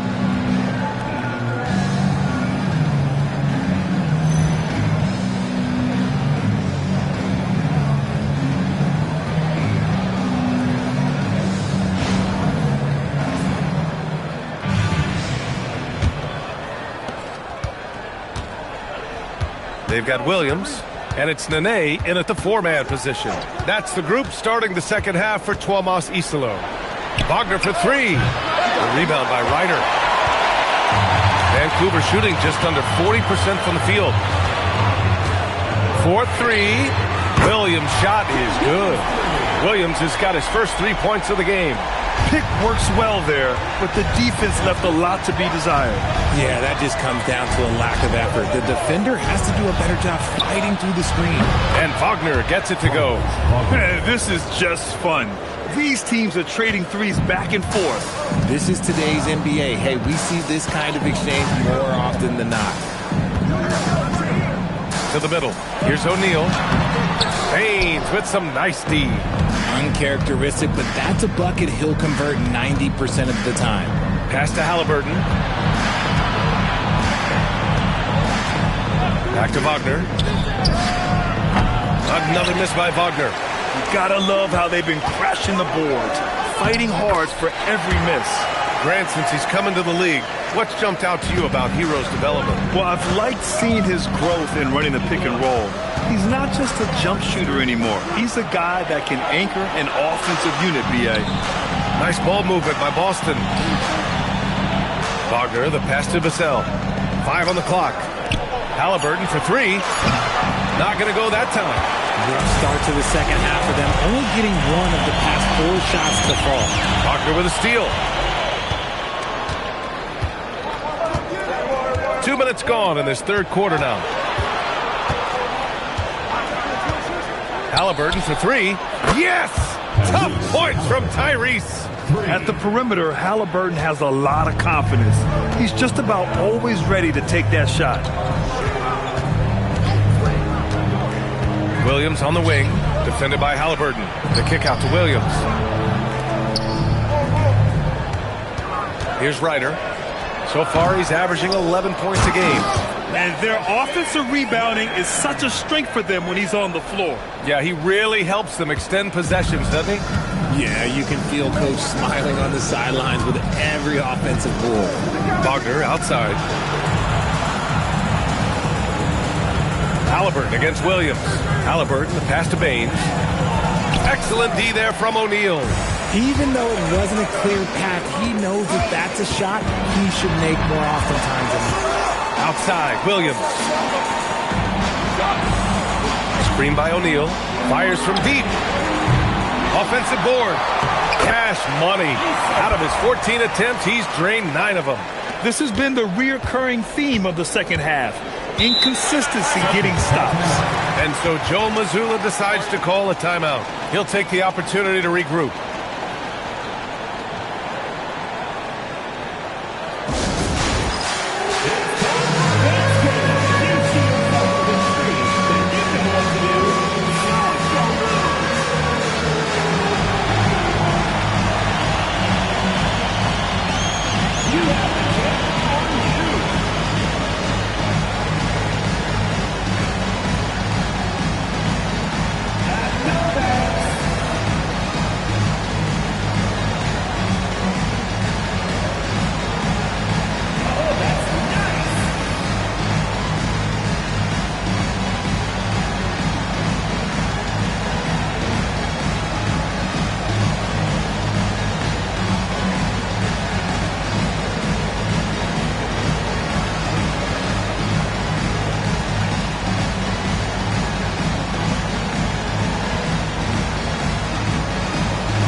offense is all about will and desire. Here are the NBA leaders in steals so far.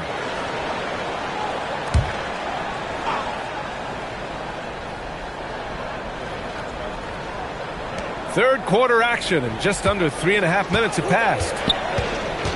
Pass to Halliburton. Wagner for three. Vancouver with a rebound. Nene's got his 8th rebound here tonight. Ryder passes to Williams. And a missed layup. Celtics trail by 4. Halliburton outside. Davis with a screen on Williams. From behind the arc. And Wagner gets it to go on the assist by Halliburton. Halliburton's got his 6th assist of the night. Halliburton against Williams. Screen by O'Neal. Back to Williams. 6 on the shot clock. Great D that time from Halliburton. And just unable to get anything going tonight. I mean, his teammates have really bailed him out. Wagner outside for the lead. And the Celtics another 3. 12 straight points off threes. This defense is not extending very well. Outside, Williams. Back to Williams.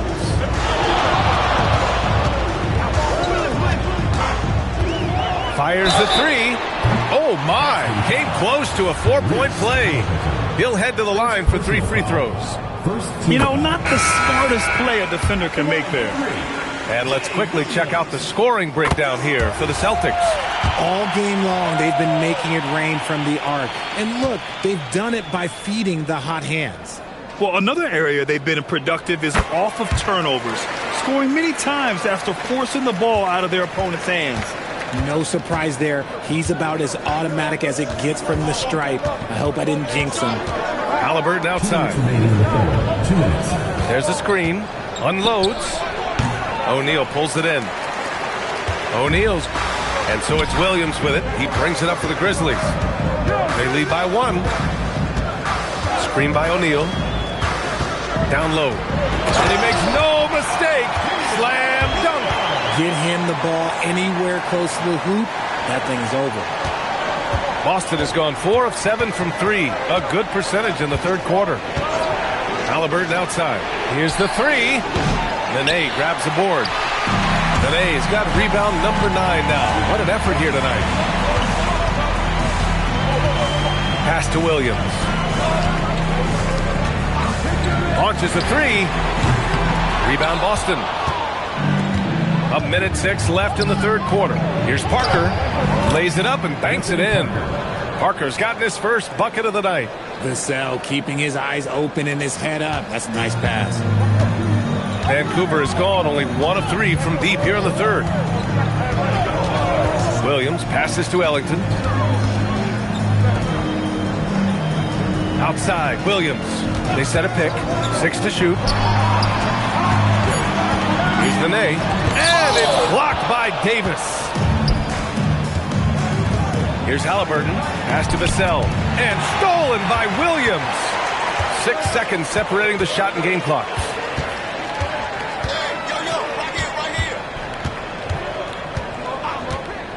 To the inside. Here's... Oh, my goodness. How about that? B.A., I'm not sure he should be flaunting around the rim like that with this game so close. Oh, it's risky, but it sure did look good. Here's Duncan. And he was fouled while in the act of shooting, so he'll take 2 free throws. The officials were right on top of that one. Boston shooting their first free throws of the game. And he's good on the second. 5 ticks left to play in the third quarter here. Fires away from way outside. 3 quarters of play and a close one here. Vancouver ahead. They lead by 2. And time for a short break. We've reached the fourth quarter in what has been a very competitive game.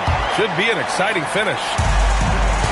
And the Grizzlies shooting only 40% from the floor in this game. And a look at the 5 for the Celtics to start the fourth quarter. Desmond Bain is out there with Moody. Then it's Franz Wagner, and it's Shrimp in at the 4. Celtics trail by 4. Outside Moody. Pass to Duncan. From deep, Bain buries it from 3. Their strategy has been pretty simple here in the second half. Attack from three-point range. And you see this so much more nowadays in the NBA. Teams putting a larger emphasis on jacking up threes. They set the pick. Williams from long range. And it's Bain with the rebound. Gotta find easier shots when you're already struggling. That's not gonna get it. Right side Moody. Back to Bain. Pass to Moody. To take the lead. Bain, no good. Wagner against Dinwiddie. About a minute and a half through the fourth quarter now. No good on the triple. Boston's gone 1 of 2 from deep in this quarter. They set the pick from deep. Bain. The shot no good. And you just can't afford to give up that kind of look very often. Dinwiddie outside. And again, it's Vancouver missing. The Celtics have gotten just 1 shot to fall out of 3 attempts in the fourth. Pass to Shrimp. Takes the 3. That doesn't go either for Bain. Vancouver has gone 0 for 3 here in the fourth. To the paint. Tipped. Here we go. All alone. Here's Wagner. A chance there to take the lead, but a miss. Williams with it. He's picked up by Bain. Here's Blatch. And Boston pushing it up now. Wagner for 3. Oh, he connects. His 7th basket. He's 7 of 15 now. In today's game, you can never afford to get beat in the three-point battle. And we will have a timeout called by Tuomas Isalo. He wants to make sure they're purposeful with the game plan.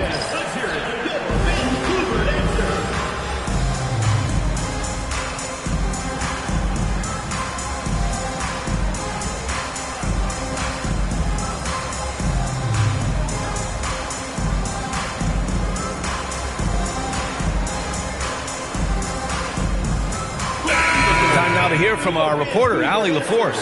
Thanks, guys. Head coach of the Grizzlies had some words for his team over the break. He tried to loosen the tension a little, asking his guys, are we having fun? I know I am. Just relax out there and follow the game plan. We've got this. Allie, thank you. Oh, save that for the dunk contest. That flush was so extra. Whether or not this game is close, he's the same guy, focused on finishing firm at the rim. Williams against Halliburton. Baines a screen on Williams. Wagner outside. Lets it go from deep. And the Celtics another 3. Their defense has to do a better job of smothering those shooters. Boy, they need something to go to regain some confidence. No question. Way too many empty possessions for them. Williams against Wagner. Williams passes to Williams. Clock at 6. The 3 is up. Hits a 3-pointer. Well, after an uneven first half, he's managed to right the ship and get things going. And so it's Vassell who brings up the ball for the Boston Celtics. And following this one, they hit the road to challenge the Warriors at Chase Center in San Francisco. That'll be their 2nd of 3 games total on this road trip. And here's Halliburton. Here's Wagner. Vassell fires. Oh, the long ball, no good. Vancouver has gone 1 for 5 shooting from the arc here in the fourth. And there's the screen. Now pass to Williams from deep. Oh, the stuff. Great work to clear some space around the rim and set himself up for that putback. Yes, sir. That was a huge follow. Halliburton looking over the floor.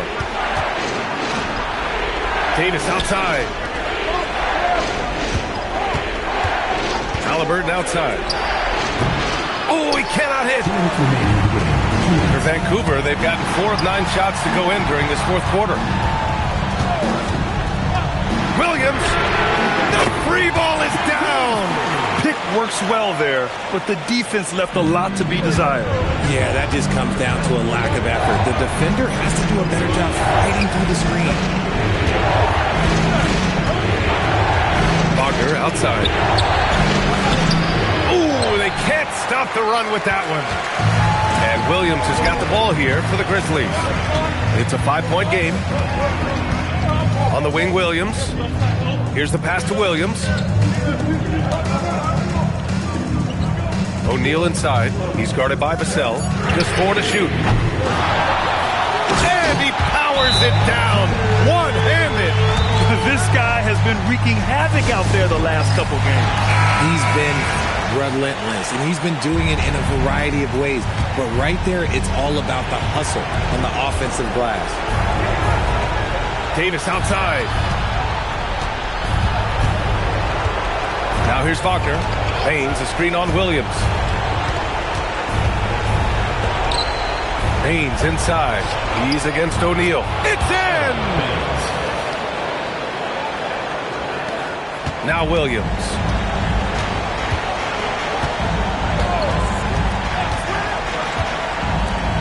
And so they foul intentionally. First personal foul. First team foul.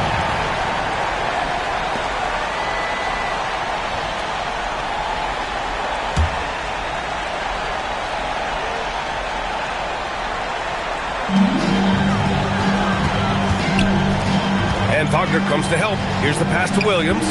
Outside Williams. Shot clock at 5. Puts it up. Yes, sir. Hits the jumper. They have a relentless mentality, even with the game in total control. No let up with these guys. They're going for the throat now. Ooh, the shot misses. Here's Vancouver. They're on a 14-5 run. Here's the pass to Williams.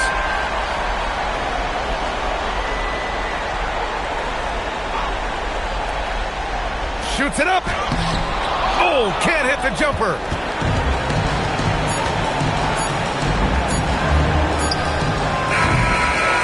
And so Vancouver takes the win. This one was in the balance right until the final seconds.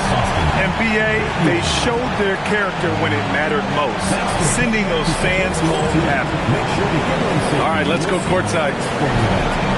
Kawhi, as this team continues to prepare. All right, Allie, thank you. And that's going to do it tonight, folks, for our broadcast.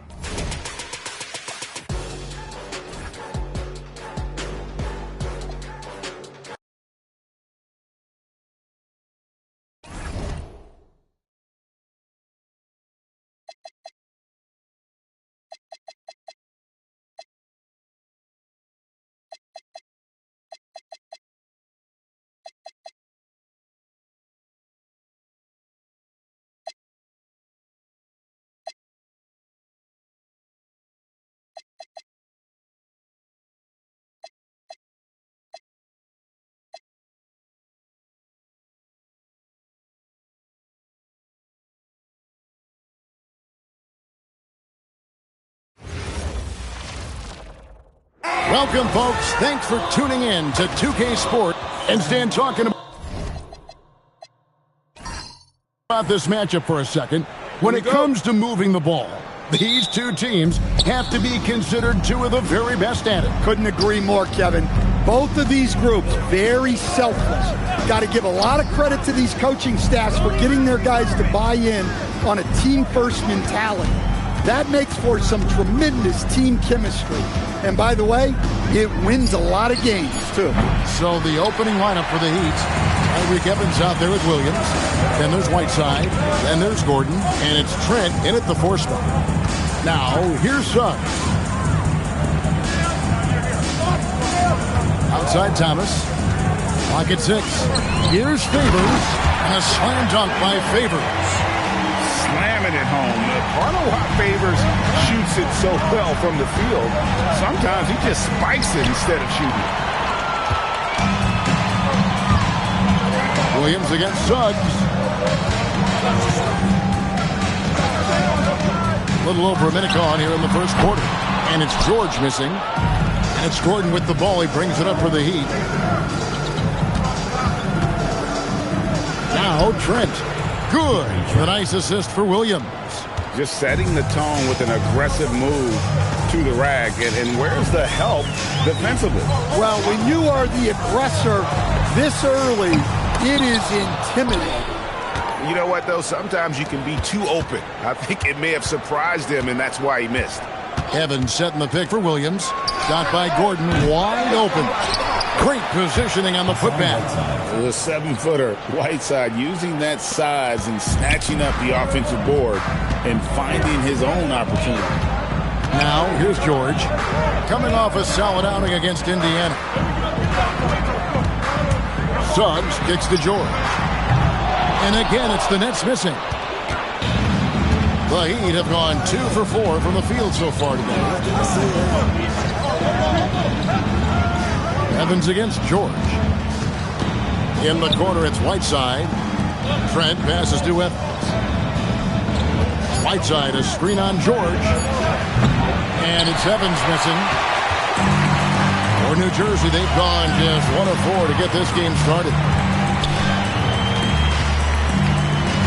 Outside, Suggs fires the 3. And it's Miami with the rebound.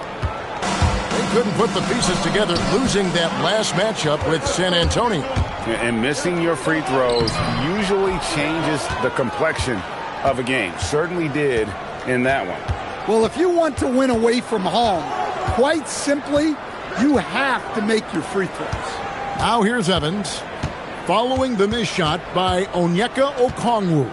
Evans attacking the kick out to Williams. Off the mark there with the three-point shot.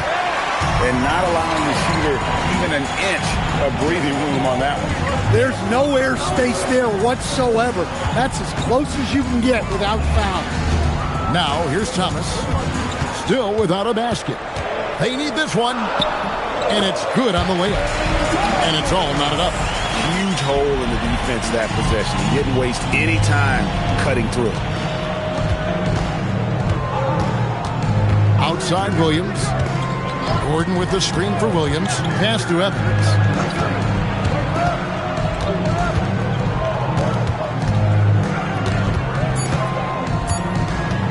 The Heat need to get a shot off. Here's Suggs. No luck that time on the shot that would have put them on top. And here's Trent. Whiteside, a screen on Thomas. Williams with the ball. Okongwu covering. Williams kicks to Trent. Here's Evans. Again, the miss by the Heat. New Jersey has gone 0-4 from three-point land to start out. And Cole from outside. Well, with that explosive leaping ability, Okongwu is someone who spaces the floor vertically. Now here's Williams. His last outing, he had 8 points. And so Eric Spoelstra will call a timeout. This now will give him a chance to discuss some potential changes. Some changes for New Jersey. Drew Gooden has checked in for Favors. And Dick subbed in for Thomas. Hot Rod Williams is checked in for the Heat. Josh Christopher comes in for Gordon. Here is Williams. Still scoreless. Evans, that's a two-pointer. It's hauled in by Gooden. And right from the start, Kevin, they've been pounding the glass. Most of those 50-50 balls also going their way. Back to George. A three-pointer is right on target. And that'll serve George well in his career. Lightning quick release. And so it's Williams who brings it up for the Heat. It's a 5-point game. This is the first they're seeing of New Jersey. Pass to Christopher. Whiteside, a screen on Dick. Christopher, no good. New Jersey has gone 1 of 5 from downtown in the first quarter. Points out there have been hard to come by. Back to George. Okongwu with the screen for George. Fires for three. Rebound by Williams. Well, this period, he's been his own worst enemy, and now he's pressing. Good ball movement here by Miami. And yes, it's good. And how about the efficiency Evans has shown in the paint? Once he's got his position, he's looking to score. Now, here's Suggs. Hasn't made one yet. To the middle. Here's Gooden, and the layup falls. And a nice job here early of establishing an inside presence. They need a bucket in a big way here to regain some confidence. Shot and game clock separated by 5. Christopher, the pass to Evans. Whiteside sets the pick for Evans. Traps in the tray. Evans has got 5 now. Here's George. Fires from way outside. 1 quarter in the books, and it's been a close one so far. Nets lead by 2. And back in a moment as we'll get underway with quarter number 2.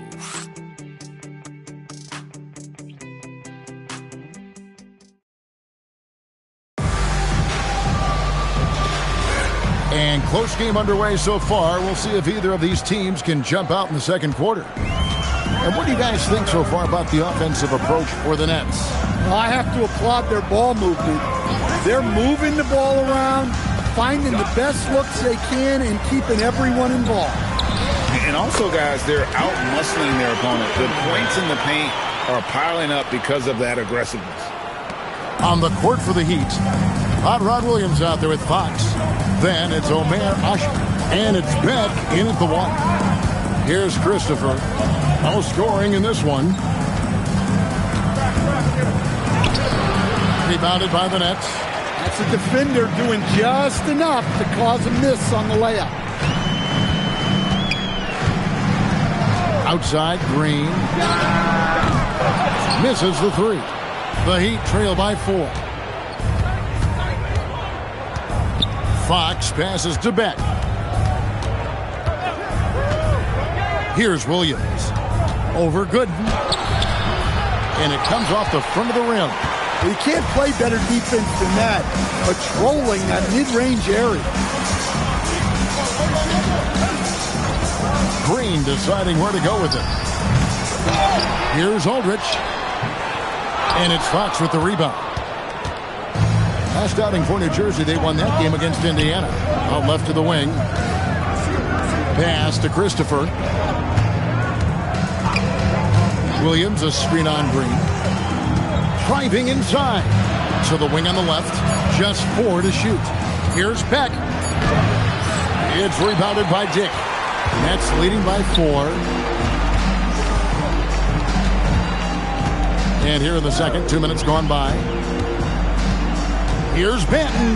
That's in, and he found his range with that one. Now 1 for 2. And so Eric Spoelstra will call a timeout. Coach is going to take a few minutes to regroup and go over the strategy. So for the Nets, Derek Favors checked in for Aldrich. Thomas comes in for Drew Gooden. And George is subbed in for Dick. The Heat also changing it up. Gary Trent's checked in for Williams. Gordon comes in for Fox. And it's Evans in for Josh Christopher. Here's Beck. Still yet to score. Pass to Gordon. Kicks it out to Evans. Another miss, and they've really hit a rough patch here. The Nets have gone 2 of 5 in the field here in the second quarter, shooting 40%. And Derek Favors with the slam. Clearly, he's one of the best there is in the business when it comes to making that lead pass. Evans outside for 3. The rebound by Paul George. Yeah, those shots from him are certainly not helping their case. Green against Evans. Pass to George. Favors with a screen on Gordon. And it's Favors that time on the assist by George. Favors got the lead up to 10 now for New Jersey. Just under 3.5 minutes played here in the second quarter. They've been struggling here on offense. Yeah, a bit of a dry spell for sure. It's tipped. George with the ball. He's averaging almost 31 points a game right now, an extraordinary figure for any player to post. And it's the Heat on the break. Here's Beck. He's guarded by Thomas.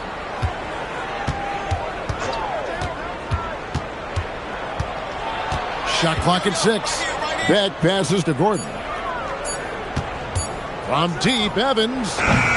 Miami no good on that time either. Yeah, you wonder what is he thinking right now. He's not shooting the ball well, and shots like that only hurt his team more. And that one's good, George. Every coach has their own philosophy, but Stan, you were telling me that it might not always align with their team style of play. Yeah, look, Kevin, I think there's a difference between philosophy and style of play. And I think what you have to understand, philosophy are those immutable things that you think will win games regardless of the style. So that'll never change, but your style has to be fitted to your personnel. Here's what New Jersey's going with right now. Okongwu comes in for Josh Green. And it's Suggs in for Delano Banton. A good board there, Kevin, but overall they're getting slightly out-rebounded. Back to George. Launches a 3. Rebound by the Heat. Well, despite his lack of efficiency, the team has put together a good offensive effort tonight. 2 minutes. Gordon with a screen on Suggs. Williams kicks to Evans.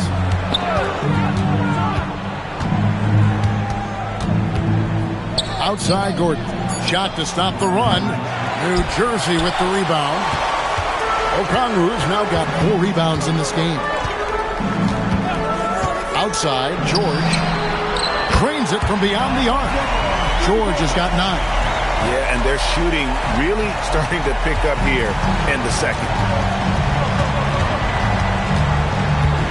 Williams scanning the floor. Pass to Evans. Trent, a screen on George. It's rebounded by Derek Favors. And they just can't find a way to end this thing. Nothing falling right now. Well, this is a spot where you have to be able to go to your leaders. They need to step up. And close to making the defense pay for the lax coverage. And it's Gordon finishing it off. Boy, that has to be a relief, ending a 14-0 run by the Nets. Suggs kicks to George. Favors sets the pick for George. Looking for Favors. He gets it there. And the shot goes in. Favors got 6 points in the quarter. The ball movement on this run has been fantastic and is a big part of why they've been able to get these good looks. 8-second difference between the shot clock and the game clock. Evans passes to Gordon. And here is Williams. He's covered by Suggs. That is good. And the Nets' lead is cut down to 14 points again thanks to the basket from Williams. George looking over the floor. He's off from 17 feet. And so that's the end of the first half. New Jersey on top. They finish off the second quarter with a massive 16-4 run. And don't go away. After the break, we'll see you right back here for the start of the third quarter.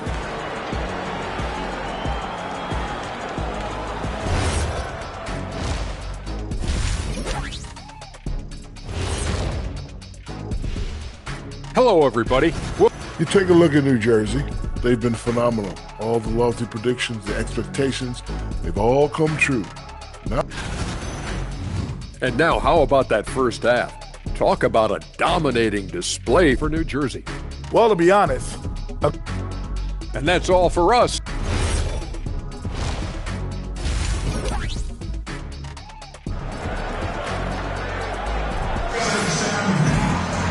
And there wasn't too much drama in the first half, but maybe things will tighten up here in the second. You look at Paul George in this game, guys, he's been everywhere. Well, we'll find out if they were able to find an answer for him over the break. He was scoring with ease in that first half. Yeah, I'd love to see what they drew up in the locker room because you're right. He's the problem right now. Suggs out there with George. Then it's Thomas. Then it's Okongwu. And it's Favors in at the 4 slot. And that's the group for Jordi Fernandez as we begin the second half. And the coaching staff wants Gordon to keep taking those. It's only going to help him get better. The 3 from George. And it's Hassan Whiteside with the rebound. Whiteside's got his 4th rebound with that last one here tonight. Suggs against Williams. Pass to Evans. There's the triple. Rebound New Jersey. Okongwu's now got rebound number 5 here tonight. And out of bounds as the Heat gain possession. And now let's turn to the 2K leaderboard for a look at the squads that have the most points in transition over the past 10 games. I mean, tough to maintain this kind of pace over an entire season. But let me tell you, they are really running right now. And Eric Spoelstra wants a timeout. He's going to have a discussion on the sideline.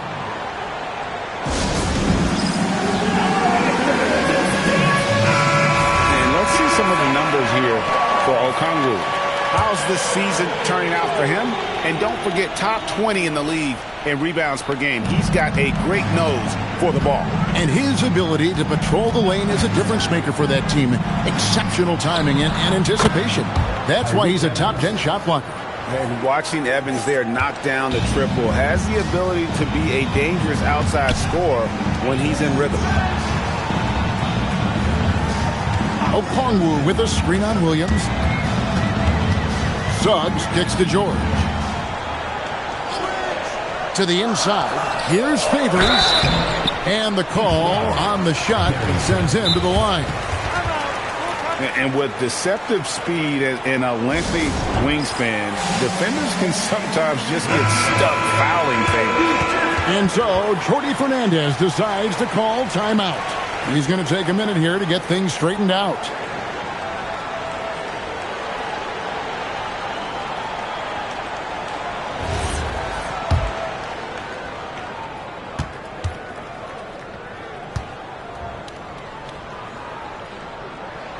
That free throw, no good.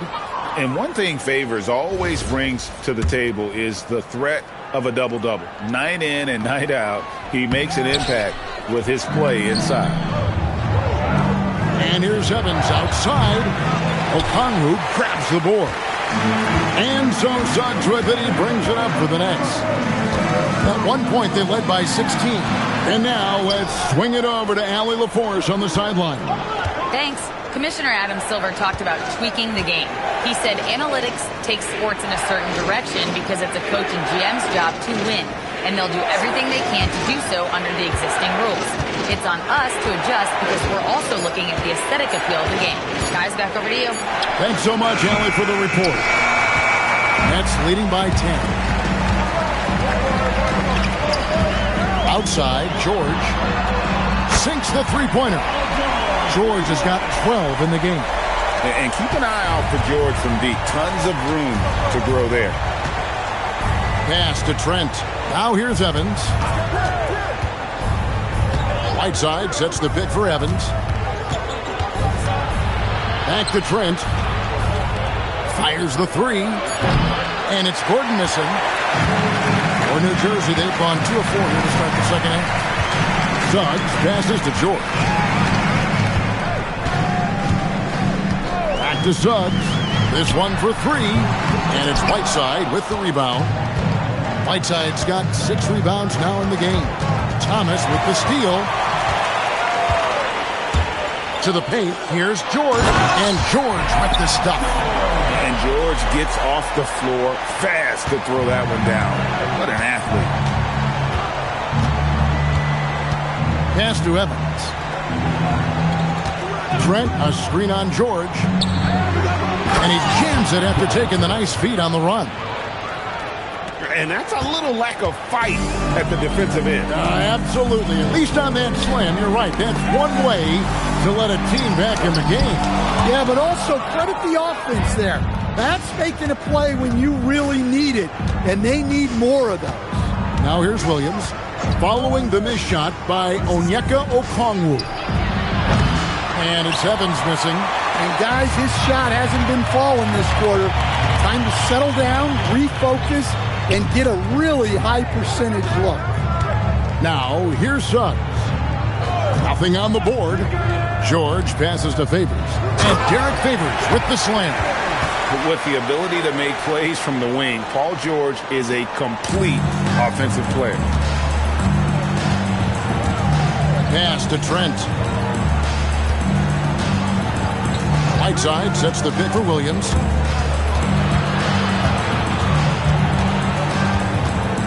Five to shoot from about 19 feet. Rebound, New Jersey. 1:56 left in the third. And here is Suggs. Taking a look at his stats, he's averaging around 7.5 points a game. Here's George. Evans with the rebound. The Heat trail by 15. Now here's Williams. He averages a bit over 6 points a game. Outside Gordon. Off target from three-point range. New Jersey has gone 1 of 3 from downtown since halftime. Thomas kicks to Favors. Outside, Suggs. Pass to Okongwu. Well, when you watch Onyeka Okongwu, he's a guy who rebounds, scores, improves his game, and he's still got a lot of room to grow. So for the Nets, Drew Gooden has checked in for Favors. Dick comes in for Thomas. And Delano Banton's subbed in for Jalen Suggs. They could use a big shot here to get this offense going. Too many empty possessions. Right now, they need a basket. Ashik, and then Ashik with the dunk. And that's a huge play. I mean, they need more like it because second chance points are going to be key in this game. Probably so. That's usually a crucial element to any comeback. And here's George for three. Connects from three-point range. George has got 17 now. And we know George can score from all three levels, which is why he's capable of catching fire. Evans against George. Pass to Beck. Lets it go from deep. The basket good off the assist from Evans. 3 points. Evans has got 3 assists now in this one. Nets leading by 15. 3-second difference between shot clock and game clock. Outside, George. And the Nets, another 3. Well, he has owned this quarter. A major reason they're up right now. Kicks it out to Evans. Tried to come right back with the 3 of his own. It's no good. Here's Dick. And no luck with that time on the buzzer beater. And so it's New Jersey, holding a big 18-point lead to close the quarter. They've been playing some ferocious defense. And will be... Let's listen in on what Eric Spoelstra had to say to his team. Trust it. Good to great. Good to great. And as we head into the fourth, we'll see if there's a comeback in the works or if it's more of the same from the first 3 quarters. On the floor for Miami, starting the fourth, Omer Ashik is out there with Hot Rod Williams. Then there's Tyreek Evans, and it's Christopher, and at the 3, the small forward. Pass to Beck. Evans inside, working on George. Evans passes to Beck. And it's off from three-point range. New Jersey leading by 18. Here's George. Here's Banton. Shoots the 3. Hits the three-point bomb. Banton.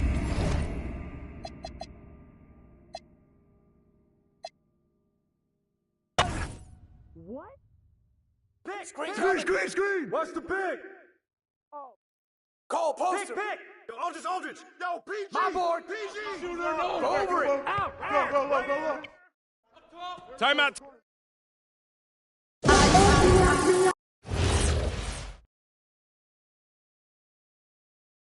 Hey, watch Tyreek! Woo! Screen time! I got Ball! There you go, baby! Shooter, no! Who's got Fox? Oh, come on! Bust that! Watch Get the through! pick. Get through! Shot! Hey, Bill! Shot! Get him! Pick! Hey, Swing. pick! Way to flush, baby.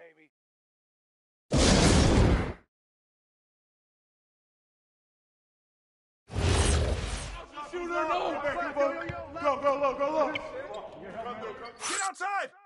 Screen coming. Williams. White side. Screen. Foul.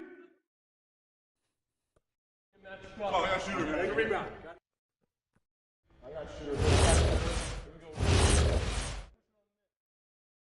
Williams. Give me that. Shot. White side. Easy money. I hear you. Favors. Don't get PG.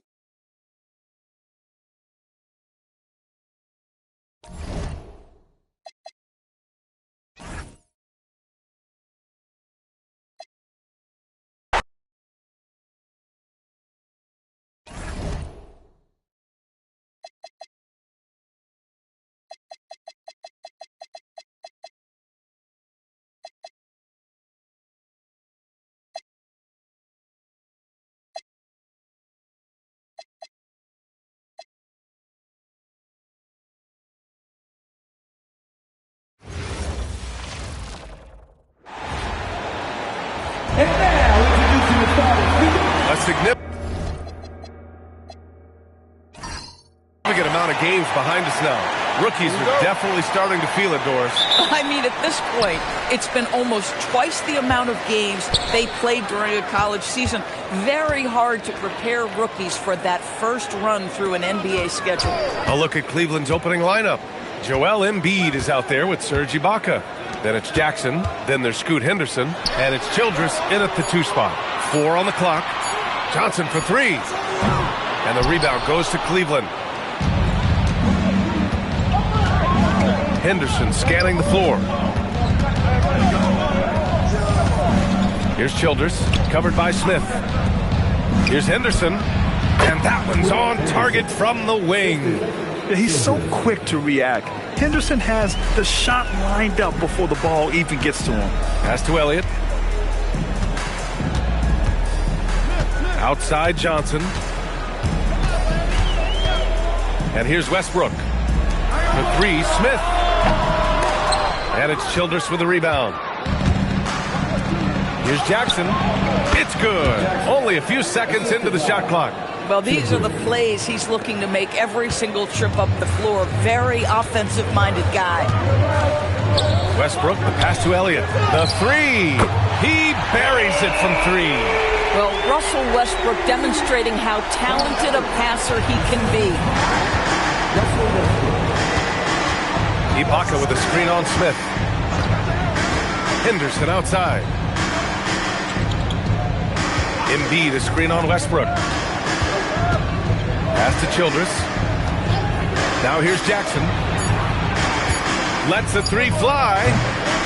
Rebounded by Johnson. The Hawks have gone 1 for 3 so far. And slammed it home. And a foul. A chance at another point at the line. That's on Scoot Henderson. You guys know that's the kind of play that can get J.R. Smith absolutely taking over for a stretch of the game. One time.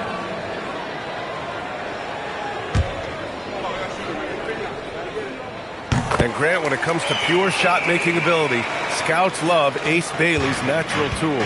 Yeah, when he's taking good shots, he can carry the offense. He needs to get a little stronger and clean up a few things, but his upside as a scorer is tremendous. You know, I like that decision from Henderson, giving up the rock. Atlanta's gone 1 for 3 from beyond the arc. Pass to Elliott. Now Johnson, defended by Jackson. Johnson passes to Westbrook. For 3, Smith. Cavaliers with a rebound. First chance of the season for them to go up against Atlanta. To the inside. And the jam by Ibaka. And how about Ibaka getting off the floor for that dunk? What a great finish. From behind the arc. Smith with the rebound. The Hawks have gone 2 for 5 here in the first. Westbrook, the pass to Smith. Here's Elliott. There's the 3. Joel Embiid with the board. And this is exactly who you want taking that shot. He just missed it.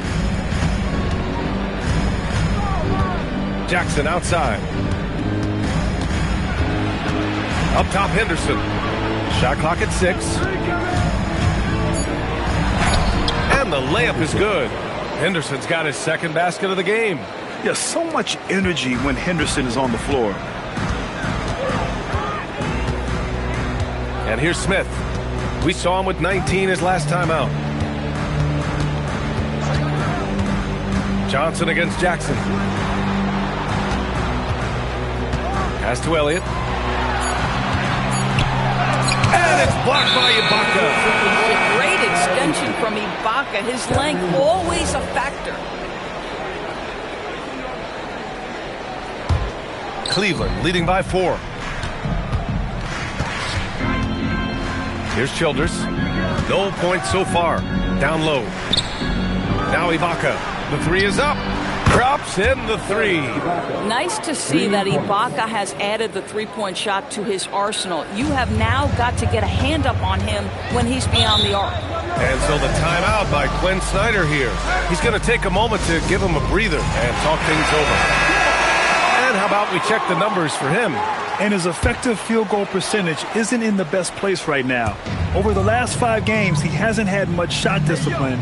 He'll be looking to play a lot smarter today. Now here's Smith. Pass to Nurkic.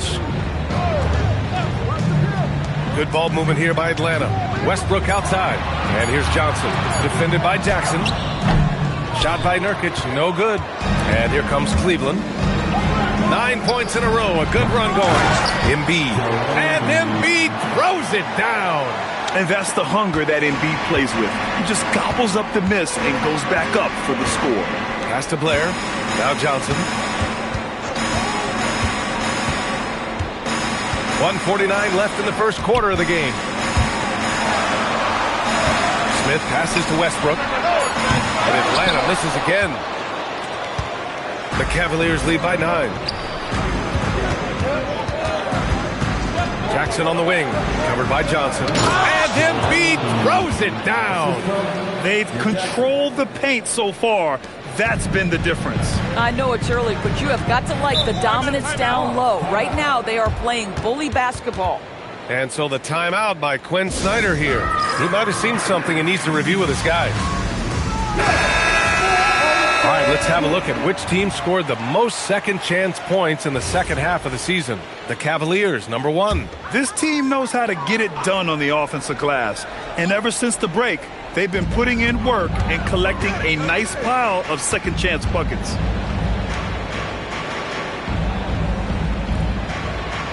.110 left in the first quarter. Chalmers, the pass to Boozer. Oh, stolen by Embiid. And here's Jackson. Pass to Vasquez. Now Ibaka. Jackson for 3. Boozer grabs the board. Hawks trail by 11. Here's Chalmers. Banked it in off the glass. That's a move you won't see many guys make. Impressive stuff. Here's Barry. 29 seconds left in the first quarter here. Ibaka finds Embiid. Got it. Good job in the low post. Embiid's got 6 points. They're not wasting any time putting their stamp on this game. What a start. And they've been doing it largely at the offensive end. If the defense does not adjust, this could be a blowout. Pass to Matthews. Here's Blair. That's Ibaka defending. With 1 on the clock. And he tries it off the glass, but it's no good. And so it's the Cleveland Cavaliers closing out the quarter ahead by 11 points.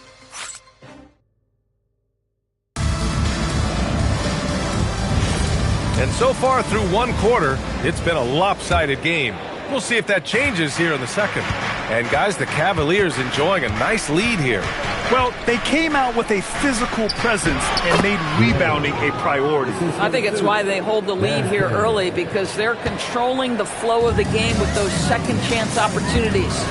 They've got Wesley Matthews, and it's Elliott in at the 3 spot. So that's the lineup for Atlanta.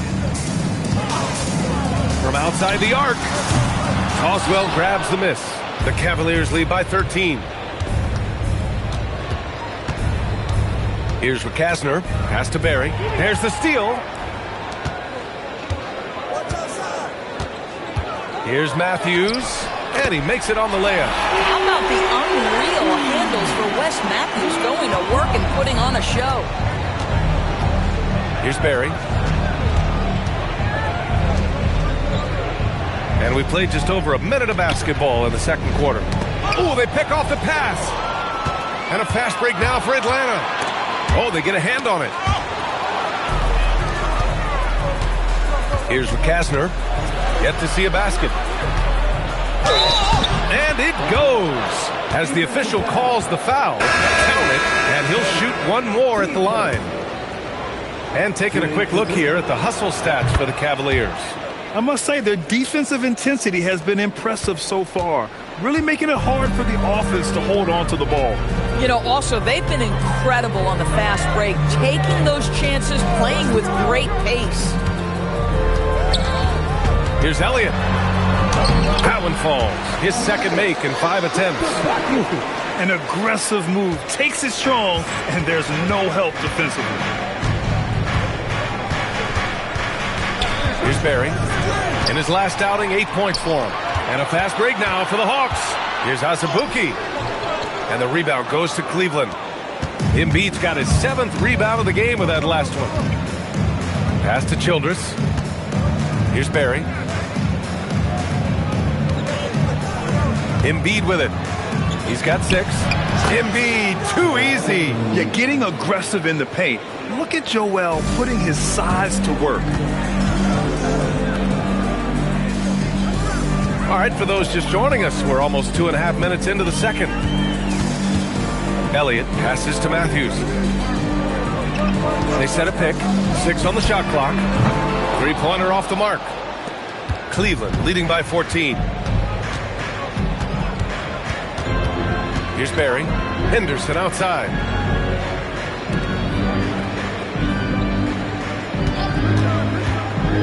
Here's Childress. Ooh, powered down with both hands.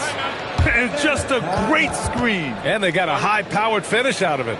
And my question is, where was the help? Someone rotate over and challenge. And so the timeout by Quinn Snyder here. I think right now he might be looking at some adjustments.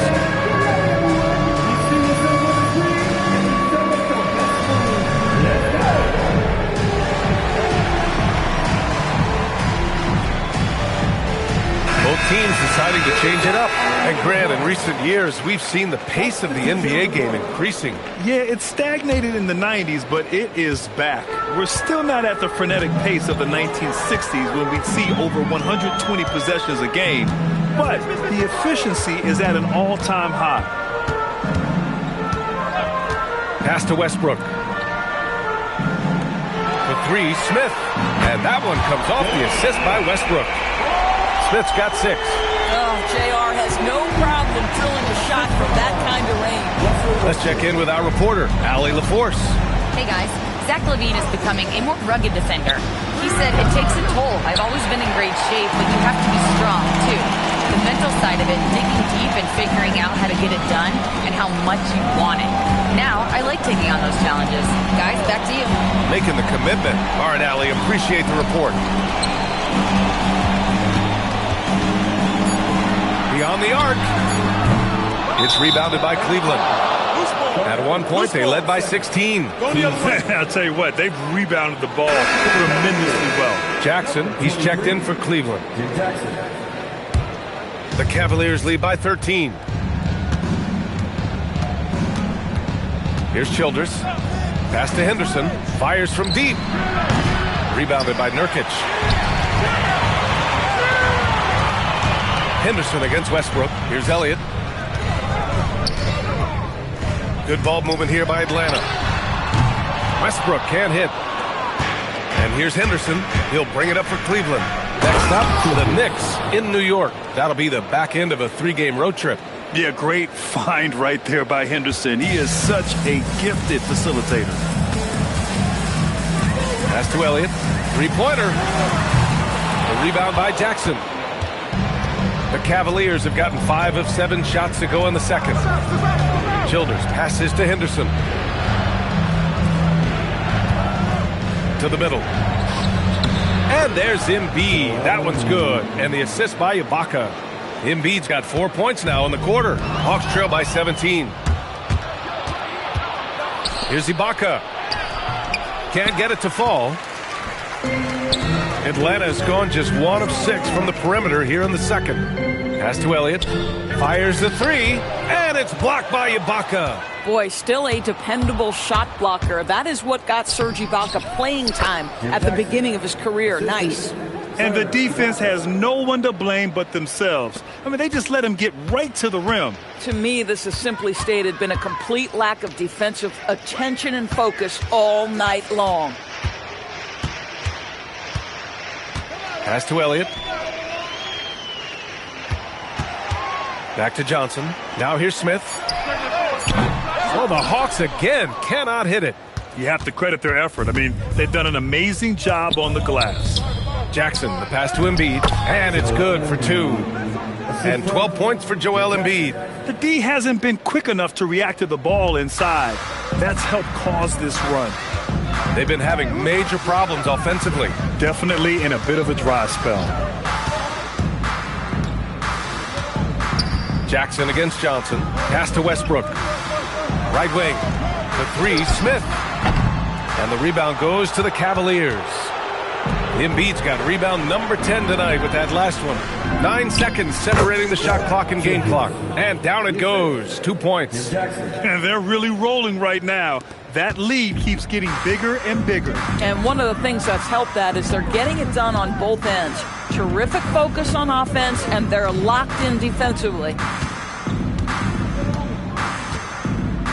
Now Smith. He has 6. Pass to Westbrook. They still need this, and he can't bank that one in. Yeah, they just can't seem to end the drought no matter where they shoot it from. And I think you can start to feel their frustration mounting. With every missed bucket, it becomes more and more desperate. And so it's the Cleveland Cavaliers ending the period up by a staggering 23 points. All right, good stuff, Allie. And we'll get back to the action at the start of the third quarter.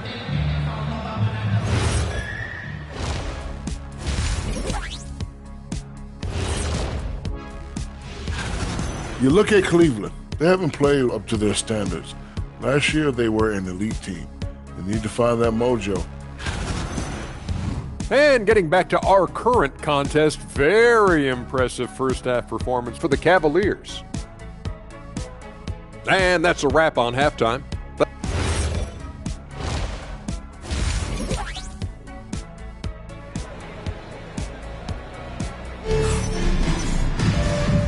And with a big gap on the scoreboard, the second half begins with very different goals for these teams. One side trying to mount a comeback, one side trying to protect their lead.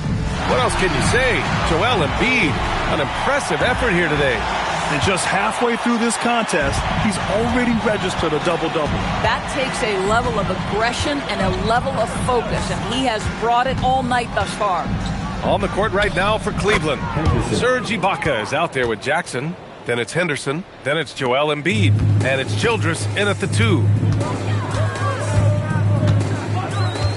Now here's Westbrook. No points yet. Elliott with the bucket. Boy, how about the timing, the delivery? That is exactly how you set a teammate up. Cleveland leading by 22. Here's Childress. There's Jackson with the 3. Rebounded by Nurkic. And he probably thought he was going to bury that one. And here's Westbrook.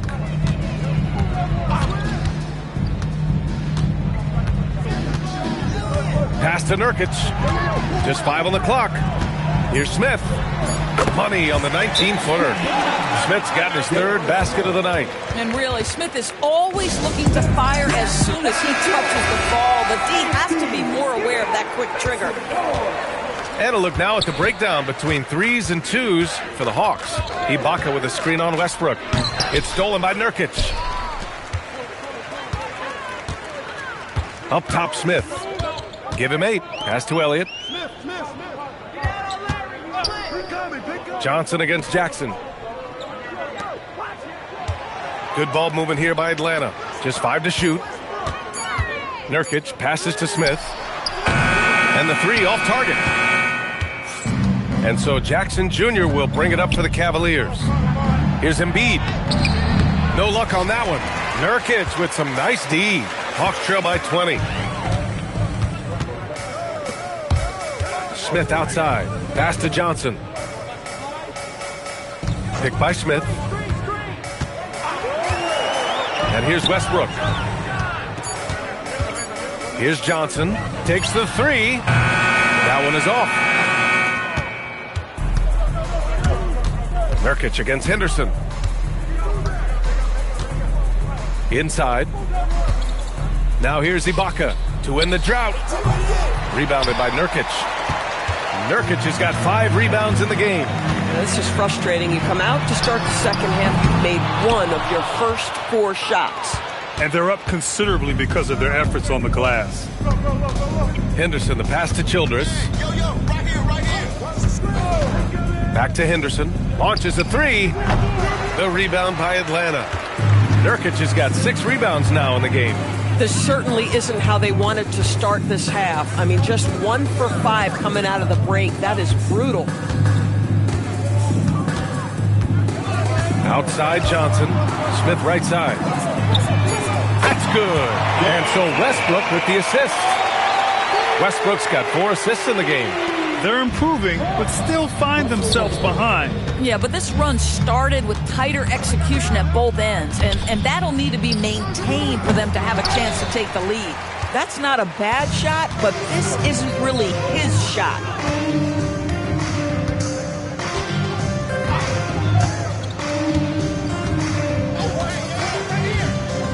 Pass to Nurkic.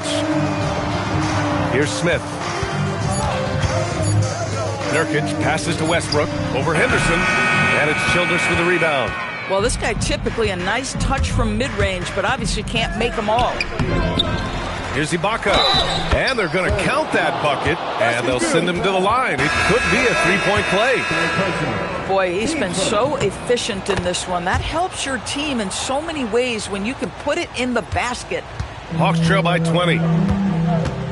And so the timeout by Quinn Snyder here. We might see him looking to make some tweaks to the strategy.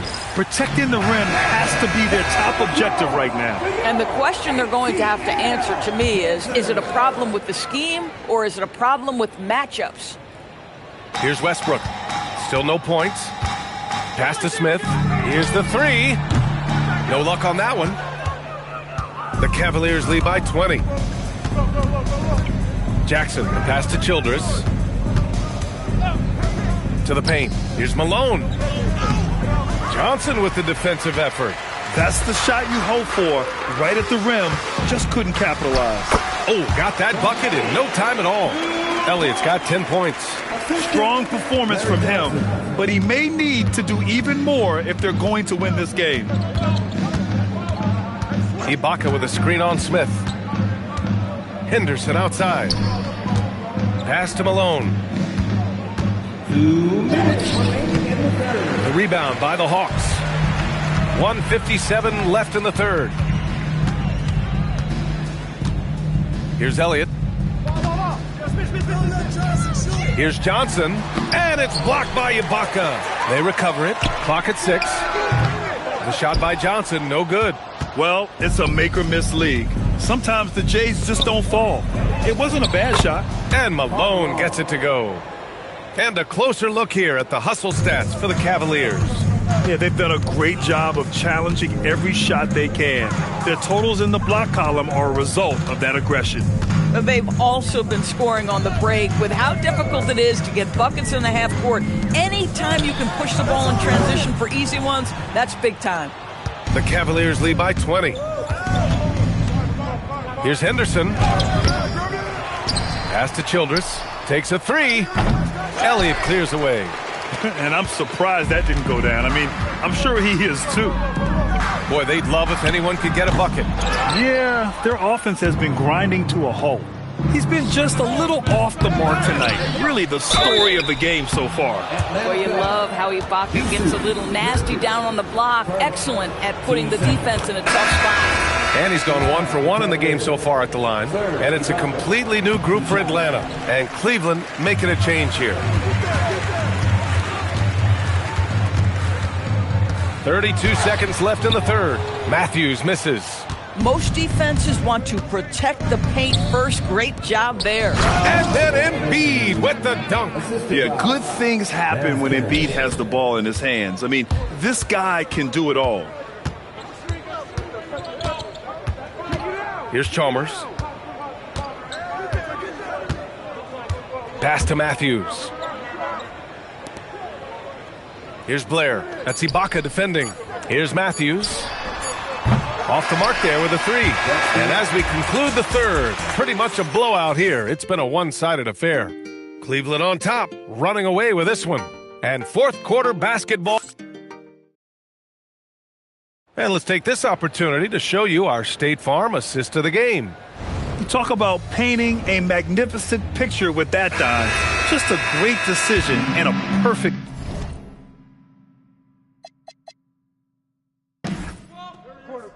Shoot that.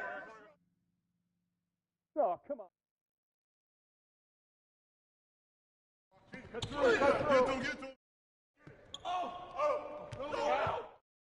Embiid. Watch it up top.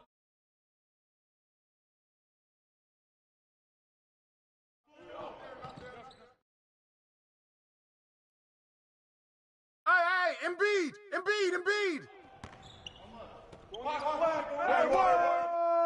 Oh, it's too easy.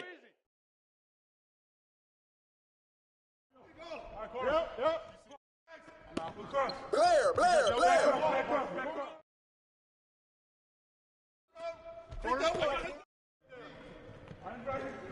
You're flush that. Here we go. Attack. Get that. No baseline. Dip on Elliott. Yep. Hey, who got Embiid? Oh, foul.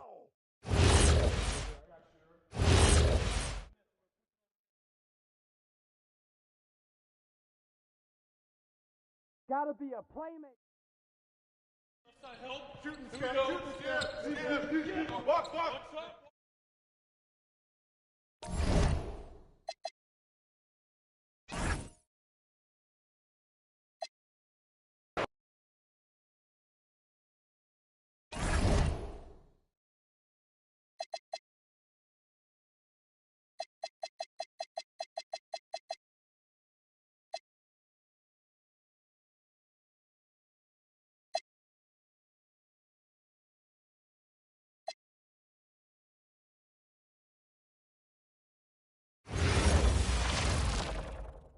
And the players getting themselves into game mode. Hi, and welcome.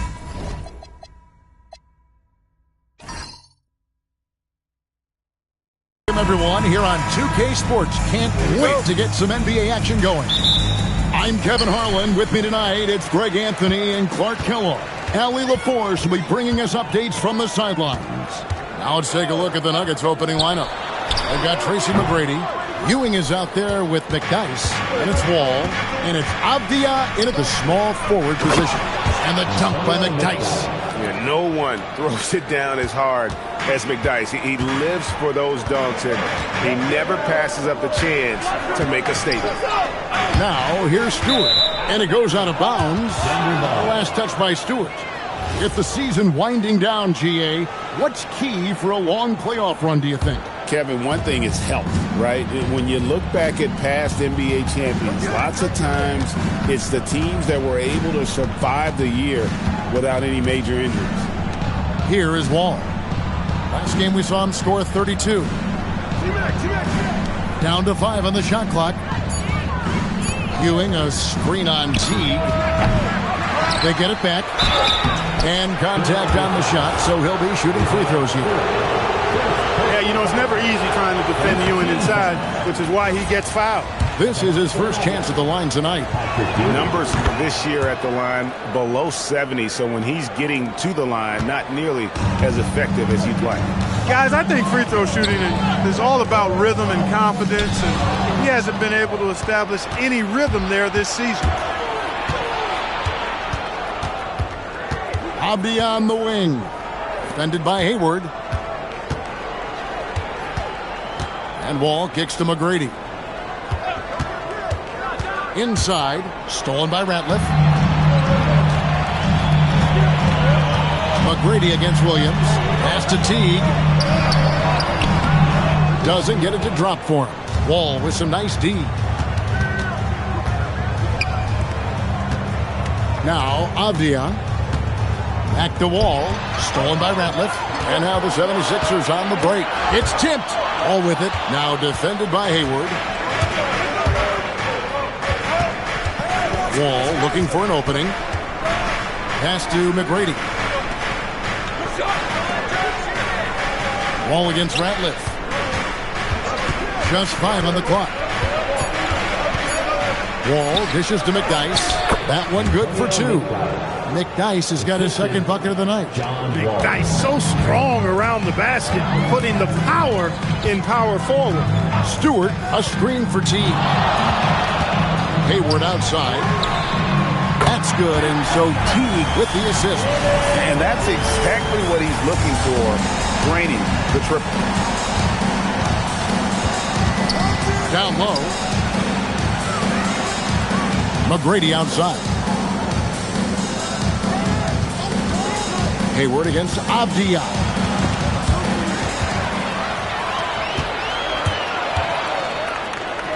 Here's Teague, and it's all evened up. Boy, the feed from Hayward right there. He's an underrated passer. I mean, he's had seasons where he's averaged over 5 assists. And so it's Wall. He brings it up for the Nuggets. Last game matchup with the Suns, a tough loss there. Well, in that one, you could pretty much see the writing on the wall. Their performance was lackluster at best. Yeah, they looked distracted, far off, distant. I mean, it seemed like their heart wasn't in it to try to win that game. Now, here's Teague, following the shot by Patrick Ewing. Stewart finds Hayward. That doesn't go in. Had a chance, though, to take the lead. The kick out to Wall. Back to McGrady. Here's McDyess. Guarded by Stewart. And another miss by Denver. Working from medium range. He was trying to take what the defense gave him there. Teague left side. Pass to Ratliff. And it's Denver with the rebound. McGrady passes to McDyess. Wall dishes to McDyess. It's hauled in by Theo Ratliff. 76ers have gone 2 of 6 from the field. Teague the pass to Stewart. Hayward outside. And no good. Had a chance to take the lead there. Not his best work at all. This is a quarter he'd rather forget. McGrady outside. Wall wide open. Their offense stone cold. Another miss there. Hayward kicks to Williams. Philadelphia moving the ball around. Pass to Teague. Takes a 3. Avdia with the rebound. And even against defense as tight as that, you almost expect him to still bury those. Wall drops it in from 11 feet. Showing lots of promise. That shot can change Wall's career. And timeout called by Nick Nurse. Coach is going to talk some things over with the team. Might be seeing something to adjust. Some changes for Philadelphia. Tony Batiste checked in for Stewart, and Smith subbed in for Williams. The Nuggets also changing it up. Green, he's checked in for Avdia. Gordon comes in for McGrady, and it's Trey Mann in for John Wall. And that's exactly what they're going for on that shot. Out to the wing. Back to Gordon. Ewing, a screen on Smith. Here's Gordon, and it's sent back by Ratliff. And it's going to be out of bounds. The Nuggets will retain possession. And the 76ers with some changes. Tony Turioff is checked in for Ratliff. Anderson comes in for Gordon Hayward. And it's Dickow in for Teague. Spates checked in for Denver. Clock is at 3. That's a 2 from Gordon. And another miss by Denver.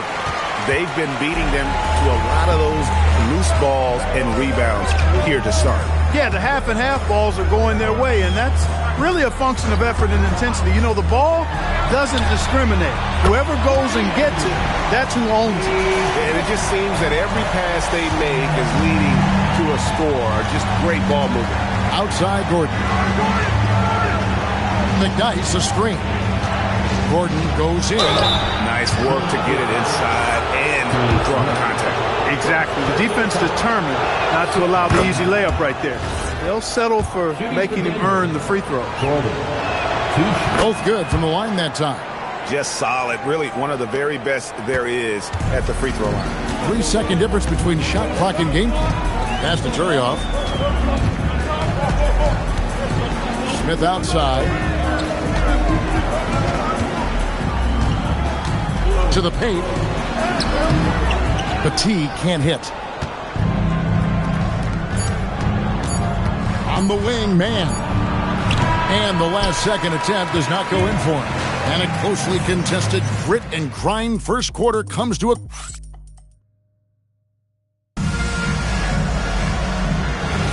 And it's been a pretty even game here after one quarter of play. And guys, what's your take so far on Philadelphia? You got to credit their defense. Communicating, rotating, making plays. Quarter and already they've made enough big plays on defense to last really an entire game. They've got Anderson. Smith is out there with Dick out. Then there's Tony Petit. And it's Turioff in at the 4 spot. That's the group on the floor for Philadelphia. The 76ers leading. Dickow, the pass to Petit. Here's Anderson. And there's a foul. It's on Maurice Spates. That's his first foul. And the Nuggets making a change here. McGrady's checked in. In for the Nuggets, number 0. And so here is Philadelphia. Here's Dickow. A 3 off the mark. It's been a little while since they've been in the lead. And that's why this is such an important possession for them. McGrady against Smith. The shot by McGrady, no good. 76ers shooting just 33%, struggling to get good looks. Pass to Dickow. Smith against Green. Smith in the posts. Here's Petit, guarded by Spates, and that one is good. Petit's got his first basket of the night. Second chance points always hurt. Just not enough effort to block out. Hey, guys standing around spectating, I mean, you got to get in there and get tough. McDyess, a screen. To the wing right side. Off the left rim and out. Philadelphia leading by 3. Dickow, the pass to Anderson. Inside, Petit, and that's good. Lead pass to get it done. Petit's got 4 points in the quarter. Well, you know, this is what you like about him as a facilitator. He hits his man where he can do something with the rock. And it's Gordon missing. The 76ers have gone 2 of 4 shooting the ball here in the second. Dickow, the pass to Turioff. Anderson wide open. Good on the triple. And now an 8-point 76ers lead. And creating a little separation here, gaining some confidence. Yeah, you get the sense that they're going to start stretching this lead out a little bit. So David Adelman's decided to call a timeout here. He's going to take a few moments here to check in with his team and regroup. Patrick Ewing's checked in for Maurice Spates. Here in the second quarter, we've played a little over 2.5 minutes now. Pass to Gordon. Now McGrady. Will it go? Theo Ratliff grabs the miss. Hayward outside. And here is Williams. From downtown. And Hayward gets it to go on the assist by Williams. Hayward's got the lead up to 11 now for the 76ers. For Denver, they've gotten off to a rough start here in the second quarter. 0 for 5. Ewing finds Green from the arc. Rebound by the 76ers.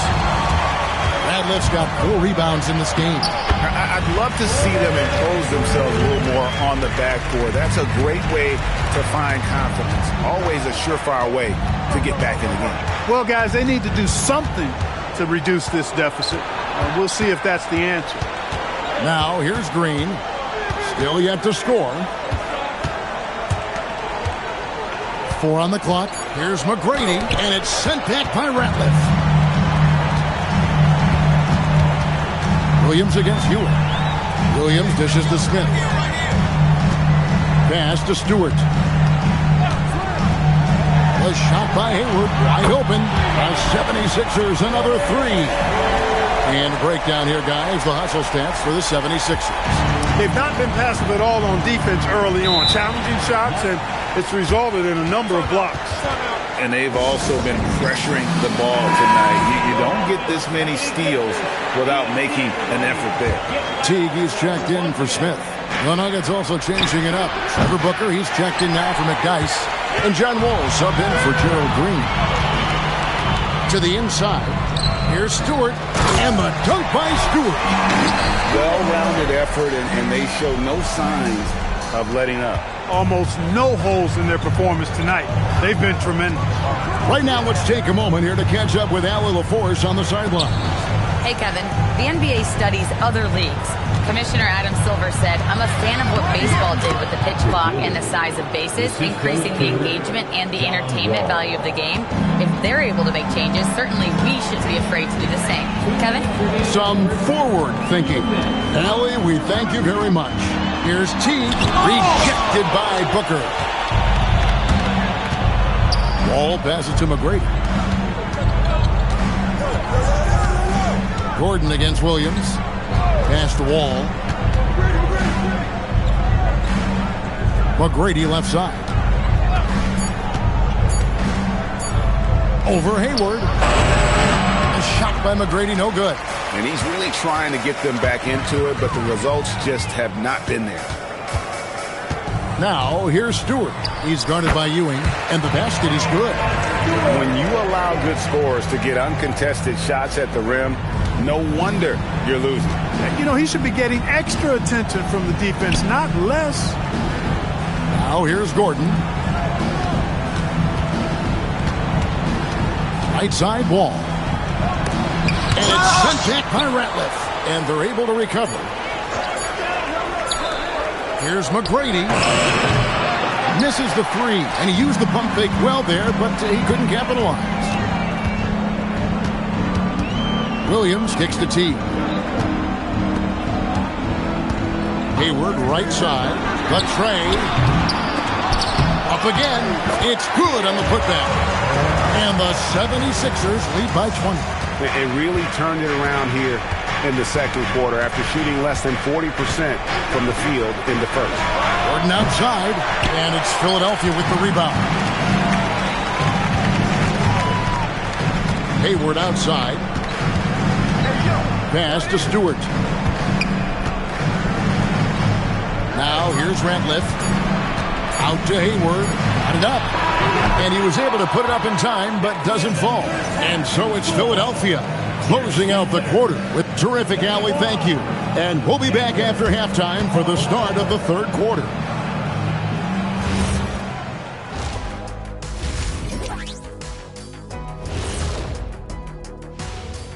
Welcome, everybody. This game... Well, they were the tougher team in that half, and it showed up in a number of ways. Just look at the rebounding numbers, Ernie. Yeah, that differential... And now, how about a peek at the Western Conference stand? And that concludes halftime. Now time to send it over to Kevin Harlan as the game's about to resume.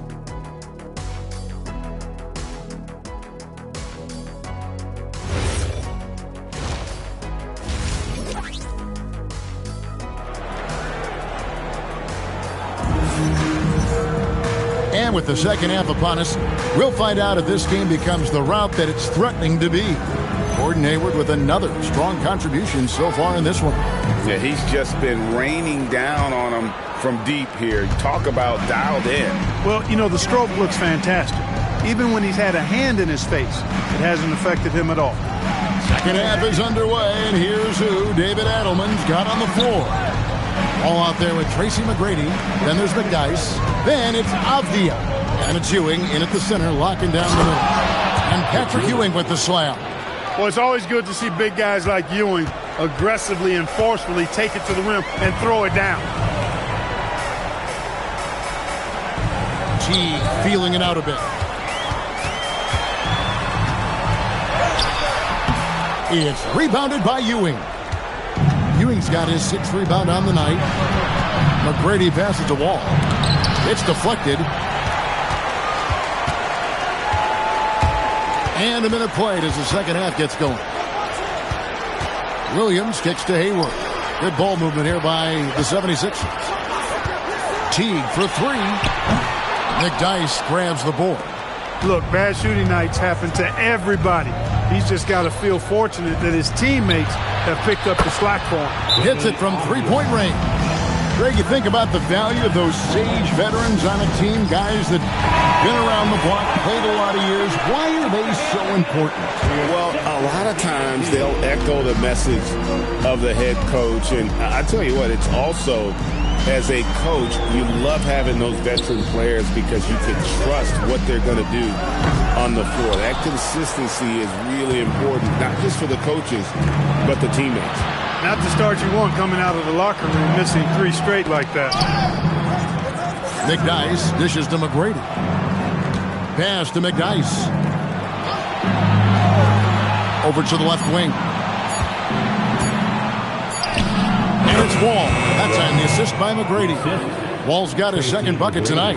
No panicking down Wall when the clock is running down. Nice job of keeping his poise from the vet there. Hayward outside. The 3. Buries the long-range jumper. And the 76ers lead by 16. Finally, they get one to drop. That's one of their first 4 here in the 3rd. And they're in the top 10 in field goal percentage. They know when to push the action and when to pull it back. But their fast break points are what makes them such an exciting team. Even opposing crowds enjoy watching them play just for the entertainment factor. Finished off the break. Hayward's got 5 points in the quarter. He has created some terrific opportunities for himself and really made the most of them. Wall against Teague. Wall attacking.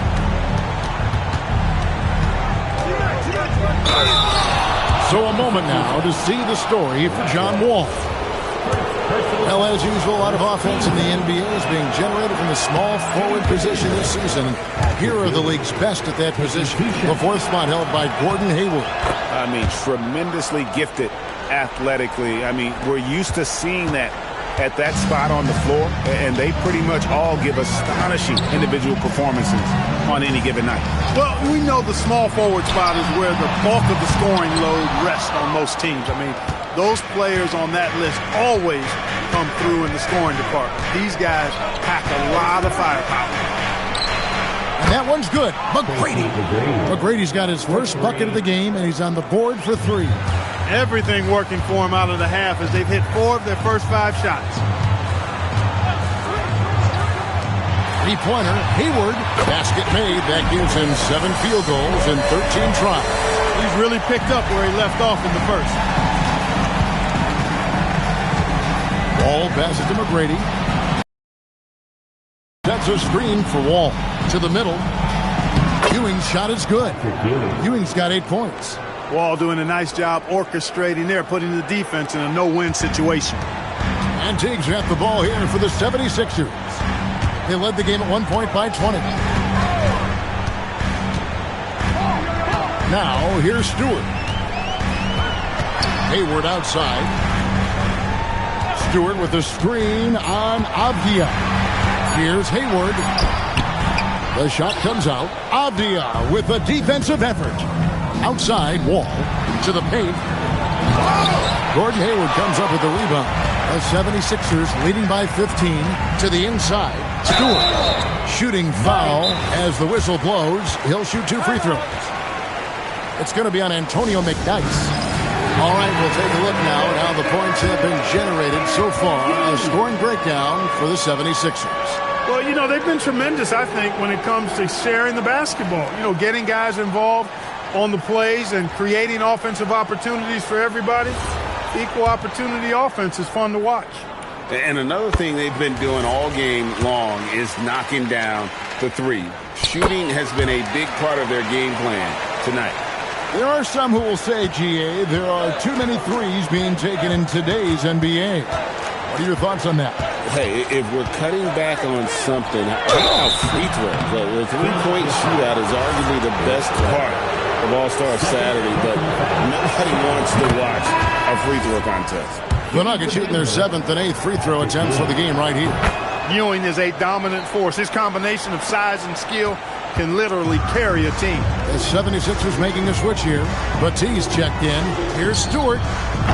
And a miss there on the triple. The Nuggets trail by 15. Gordon kicks the wall.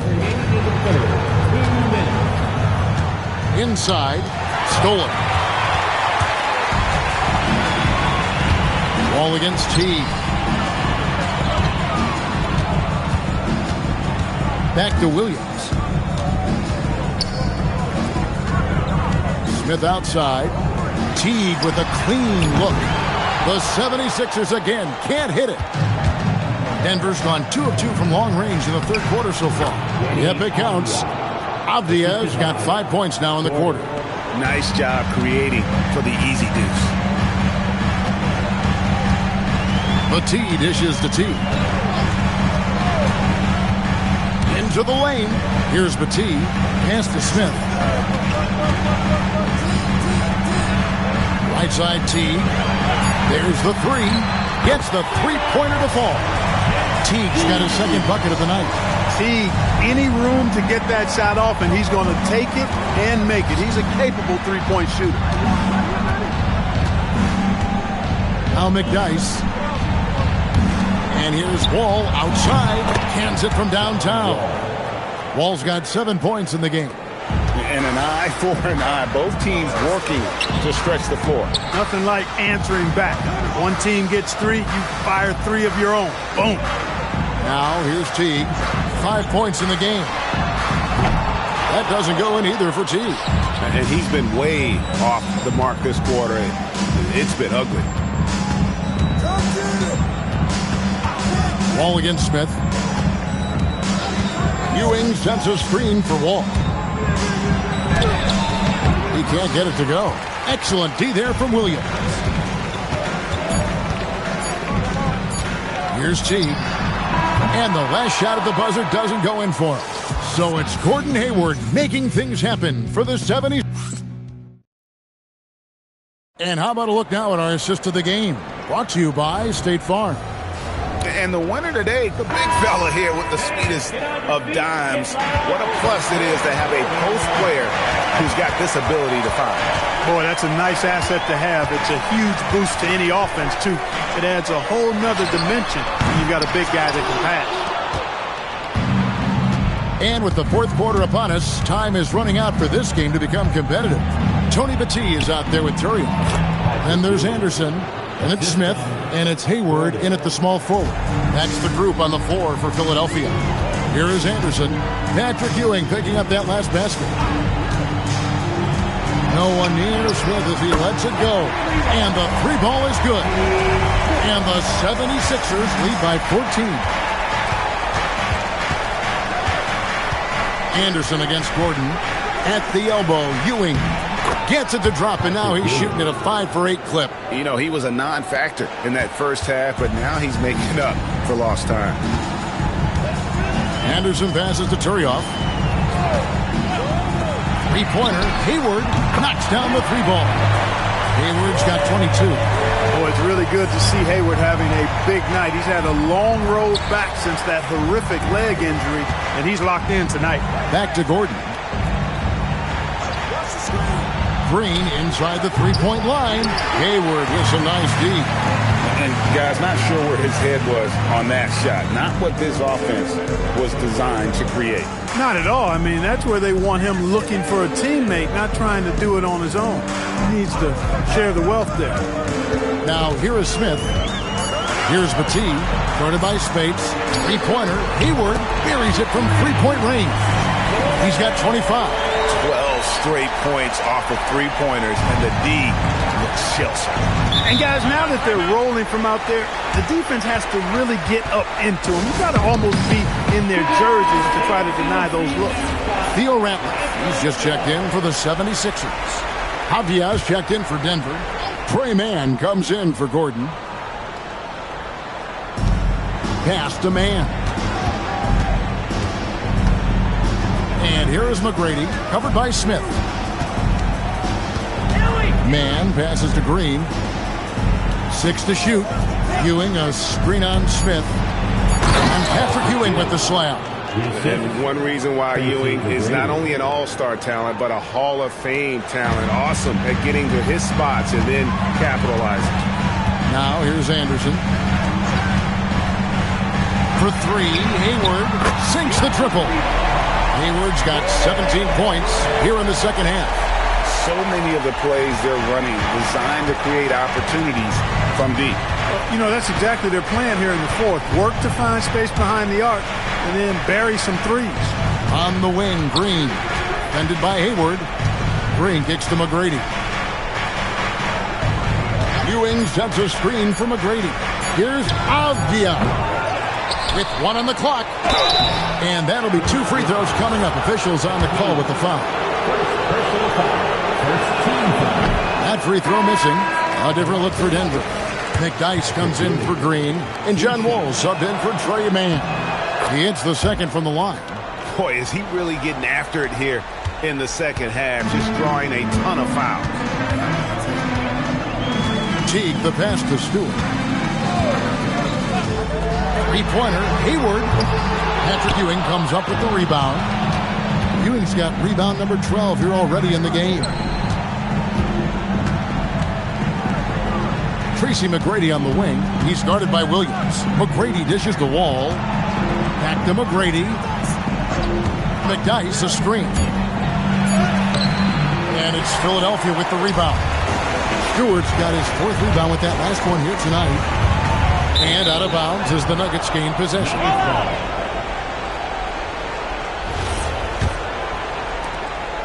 The Nuggets trail by 18. Here's Avdia. Ewing, a screen on Williams. Deflects the pass. Stolen by Ratliff. Ball against Teague. Hayward. Trying again. He takes it up and lays it in. And that solid play in the paint continues here, guys. Ball against Teague. Pass to Ewing. It's deflected. Stewart with the steal. And Philadelphia with another turnover here.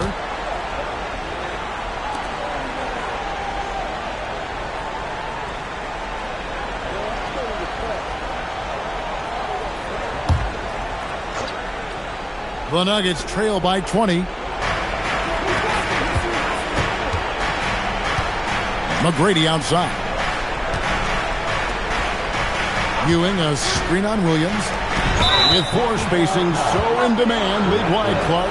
There are non-shooting big men on the chopping block, wouldn't you say? I agree. I mean, for centers, you've got to have the awareness as far as cutting and moving off the ball and then using what they call circle action in the paint to create an angle for the pass and stay out of the way. Those are things that are part of the game now for the big guys. Now here's Ewing. The shot is good! And it's almost as if they knew exactly what the D was going to throw at them on that possession. Timeout called, the 76ers. They're leading by 18.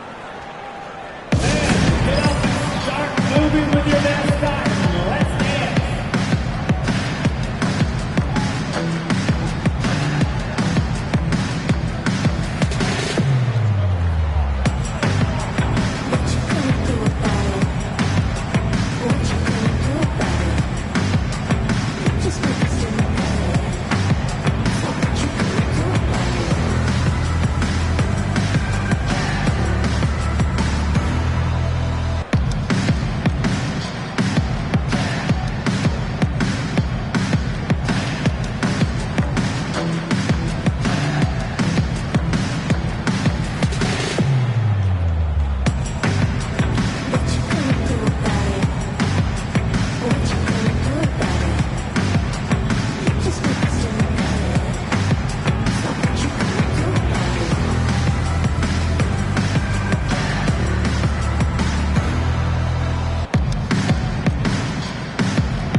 Now we'll take a moment for our presentation of our player of the game, Gordon Hayward. And Kevin, it's a no-brainer. He's controlled every aspect of this game, and it's just so fun to see a player perform at a level that's just higher than anyone else out on the floor. They'd lost 2 straight coming into this one, and he knew he needed to put his foot down. He showed leadership tonight, getting them back on the winning track.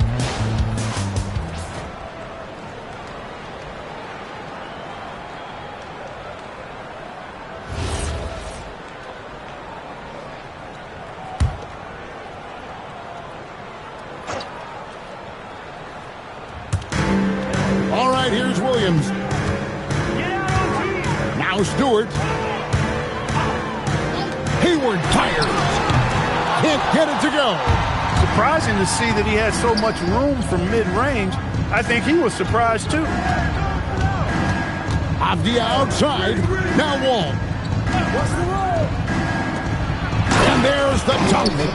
And slams it home and gets some camera time on the end of it. He did. He spent a while up on that rim, didn't he? The refs are much more lenient with that kind of situation than they used to be. And guys, what we saw here tonight is one side having everything going for them. Huge margin of victory for Philadelphia. They found a great rhythm from long range. Yeah, Kevin, every time they left a man open deep, he'd get a good shot at the basket. Didn't hesitate, and that aggression paid off. And during the long NBA season, each contest important here tonight. Tonight's win will give them 4 on the season. The one player that really stands out, of course, in this one, it was a dazzling game for Gordon Hayward. Offensively, he was dialed in all night long. Scoring at will, it seemed, made the game look easy. And it's the 76ers with the ball. After the Nuggets pick up 2. Just 5 to shoot. All right, here's Williams. It's good! And you can sense that these fans, these players, they are ready to celebrate. And I think they can start that celebration right now. I mean, what a terrific team victory. Now, here's Avdia. Oh, what a play inside. And you have to like how they're moving the ball right now. Snappy passes to ready shooters. It's basketball 101, but boy, is it working. 3, good. Saw the opportunity to put this away and did not turn it down. And, you know, this run shows what kind of attitude this team has. I mean, the win is there. Go get it.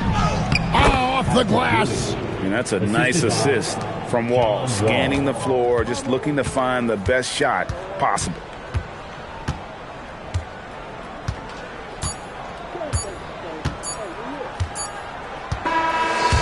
So it's the 76ers winning this one easily. They poured it on tonight. Dominant showing in front of a crowd that loved every minute of